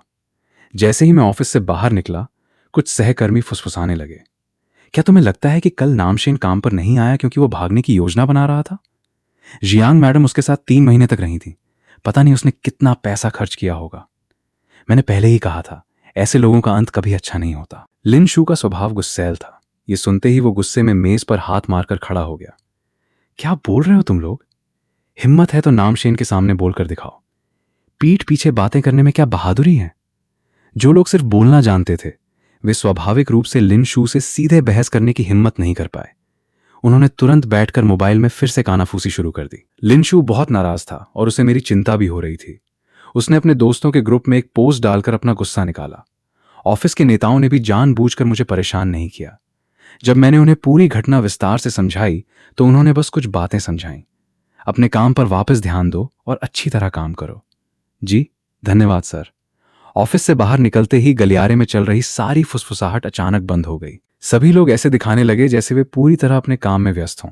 जियांग जियांग और उसके पिता से जुड़े मामले में अब ठोस सबूत सामने आ चुके थे। इस मामले में शामिल मैनेजर थाई और माईयान अब खुले तौर पर मुझे निशाना बनाने की हिम्मत नहीं कर सकते थे।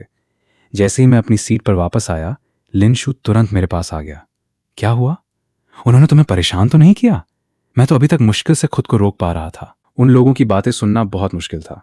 मैं मुस्कुराया और कहा, कोई बात नहीं, सच्चाई के रास्ते पर चलने वाले को डरने की जरूरत नहीं होती। नेताओं को पूरी स्थिति समझ आ गई है, अब सब ठीक रहेगा, लिनशू ने कहा। तुम्हें अभी तक पता नहीं है क्या?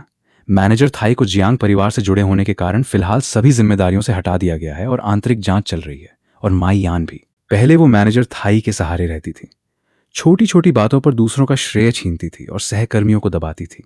कई लोगों ने उसके खिलाफ शिकायतें दर्ज कराई थीं।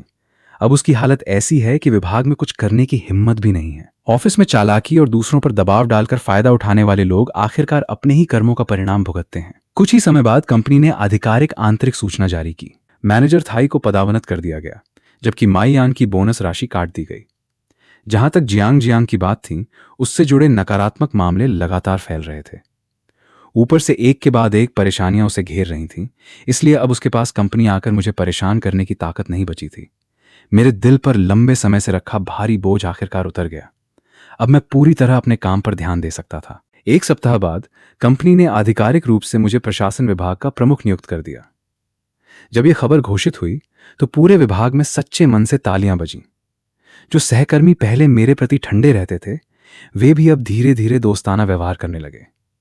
काम खत्म होने के बाद लिनशू मुस्कुराते हुए बोला, अब तो प्रमोशन और वेतन बढ़ गया है, आगे से हमें कई बार पार्टी देनी पड़ेगी। मैंने अपने दोनों अच्छे दोस्तों को देखा और मन में बहुत सुकून महसूस किया। पूरे सफर में ये मेरी किस्मत थी कि ये दोनों हमेशा मेरे साथ खड़े रहे और मेरा समर्थन किया। पार्टी खत्म होने के बाद मैंने फोन निकाला और फू छिंगहुआन को कॉल किया। कॉल तुरंत जुड़ गई। काम खत्म हो गया? हाँ, अभी दोस्तों के साथ खाना खाकर आया हूं, मैंने कहा। पहले मैं लगातार दूसरी परेशानियों को संभालने में लगा हुआ था, इसलिए तुम्हें ठीक से धन्यवाद भी नहीं कह पाया। इस दौरान मेरी मदद करने के लिए बहुत बहुत धन्यवाद। पहली बार डिहाओ क्लब में जब हम मिले थे, तभी तुमने मेरी मदद की थी।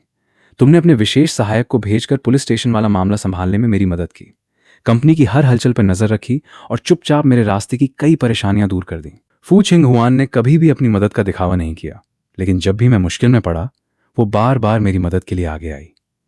फोन के दूसरी तरफ हल्की हंसी सुनाई दी। धन्यवाद किस बात का? मैंने तुम्हारी मदद कभी धन्यवाद सुनने के लिए नहीं की। कुछ देर की चुप्पी के बाद उसने धीरे से पूछा, आज रात तुम्हारे पास समय है? मैं अभी तुम्हारी कंपनी के नीचे हूं। मेरा दिल हल्का सा धड़क उठा। मैं जल्दी से कंपनी के नीचे चला गया। सड़क की रोशनी के नीचे फू छिंगहुआन ने अपने लंबे बालों को स्वाभाविक रूप से कंधों पर खुला छोड़ रखा था। व्यापार जगत की उसकी तेज और ठंडी छवि की जगह आज उसमें थोड़ी कोमलता दिखाई दे रही थी, जो दिल को छू लेने वाली थी। मुझे अपनी ओर आते देखकर उसकी आंखों में हल्की सी मुस्कान उभर आई। मैं उसके सामने जाकर रुक गया और गंभीरता से उसकी ओर देखने लगा। असल में इन दिनों मैंने बहुत कुछ सोचा है। शुरुआत में मैं बहुत सी बातों को लेकर चिंतित था। मुझे लगता था कि हमारी पहचान और हमारा जीवन बहुत अलग है, इसलिए मैं तुम्हारे करीब आने की हिम्मत नहीं कर पाता था। मैं बस हमारे बीच एक साधारण दोस्ती का रिश्ता बनाए रखना चाहता था। लेकिन तुम्हारे साथ समय बिताने के बाद मुझे समझ आया कि प्यार कभी भी फायदे नुकसान के हिसाब से नहीं तौला जाता, और न ही ये किसी की ऊंची या नीची हैसियत देखता है। फू छिंगहुआन चुपचाप मेरी ओर देखती रही। मेरा जन्म एक साधारण परिवार में हुआ है। मैंने अकेले संघर्ष करते हुए आज तक का सफर तय किया है। मैं हमेशा हर चीज के लिए खुद पर निर्भर रहना सीख गया हूं।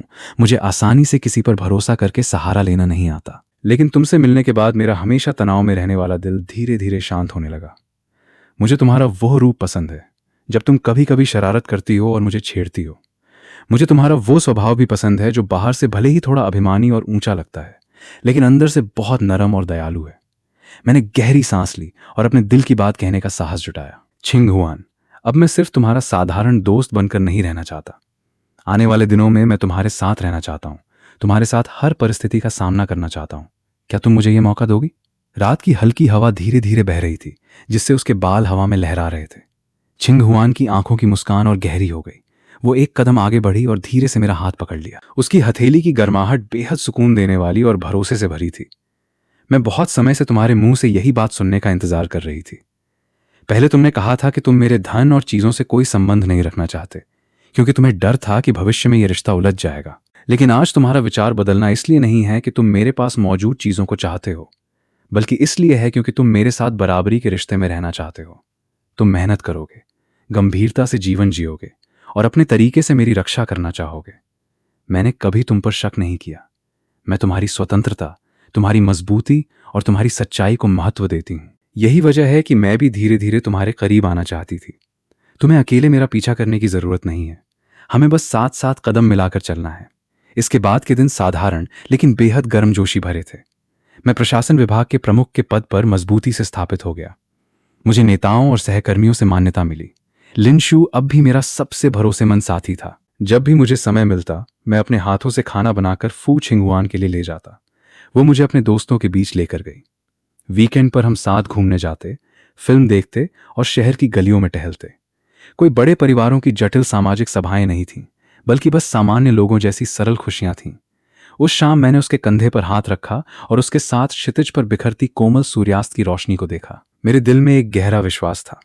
मैं इस सरल और शांत खुशी को संभाल कर रखना चाहता था और हर आने वाले कल की ओर साथ बढ़ना चाहता था। जब दिल में अच्छाई हो और पैर जमीन पर मजबूती से टिके हों, तो जीवन की हर खूबसूरत चीज अपने सही समय पर जरूर आती है।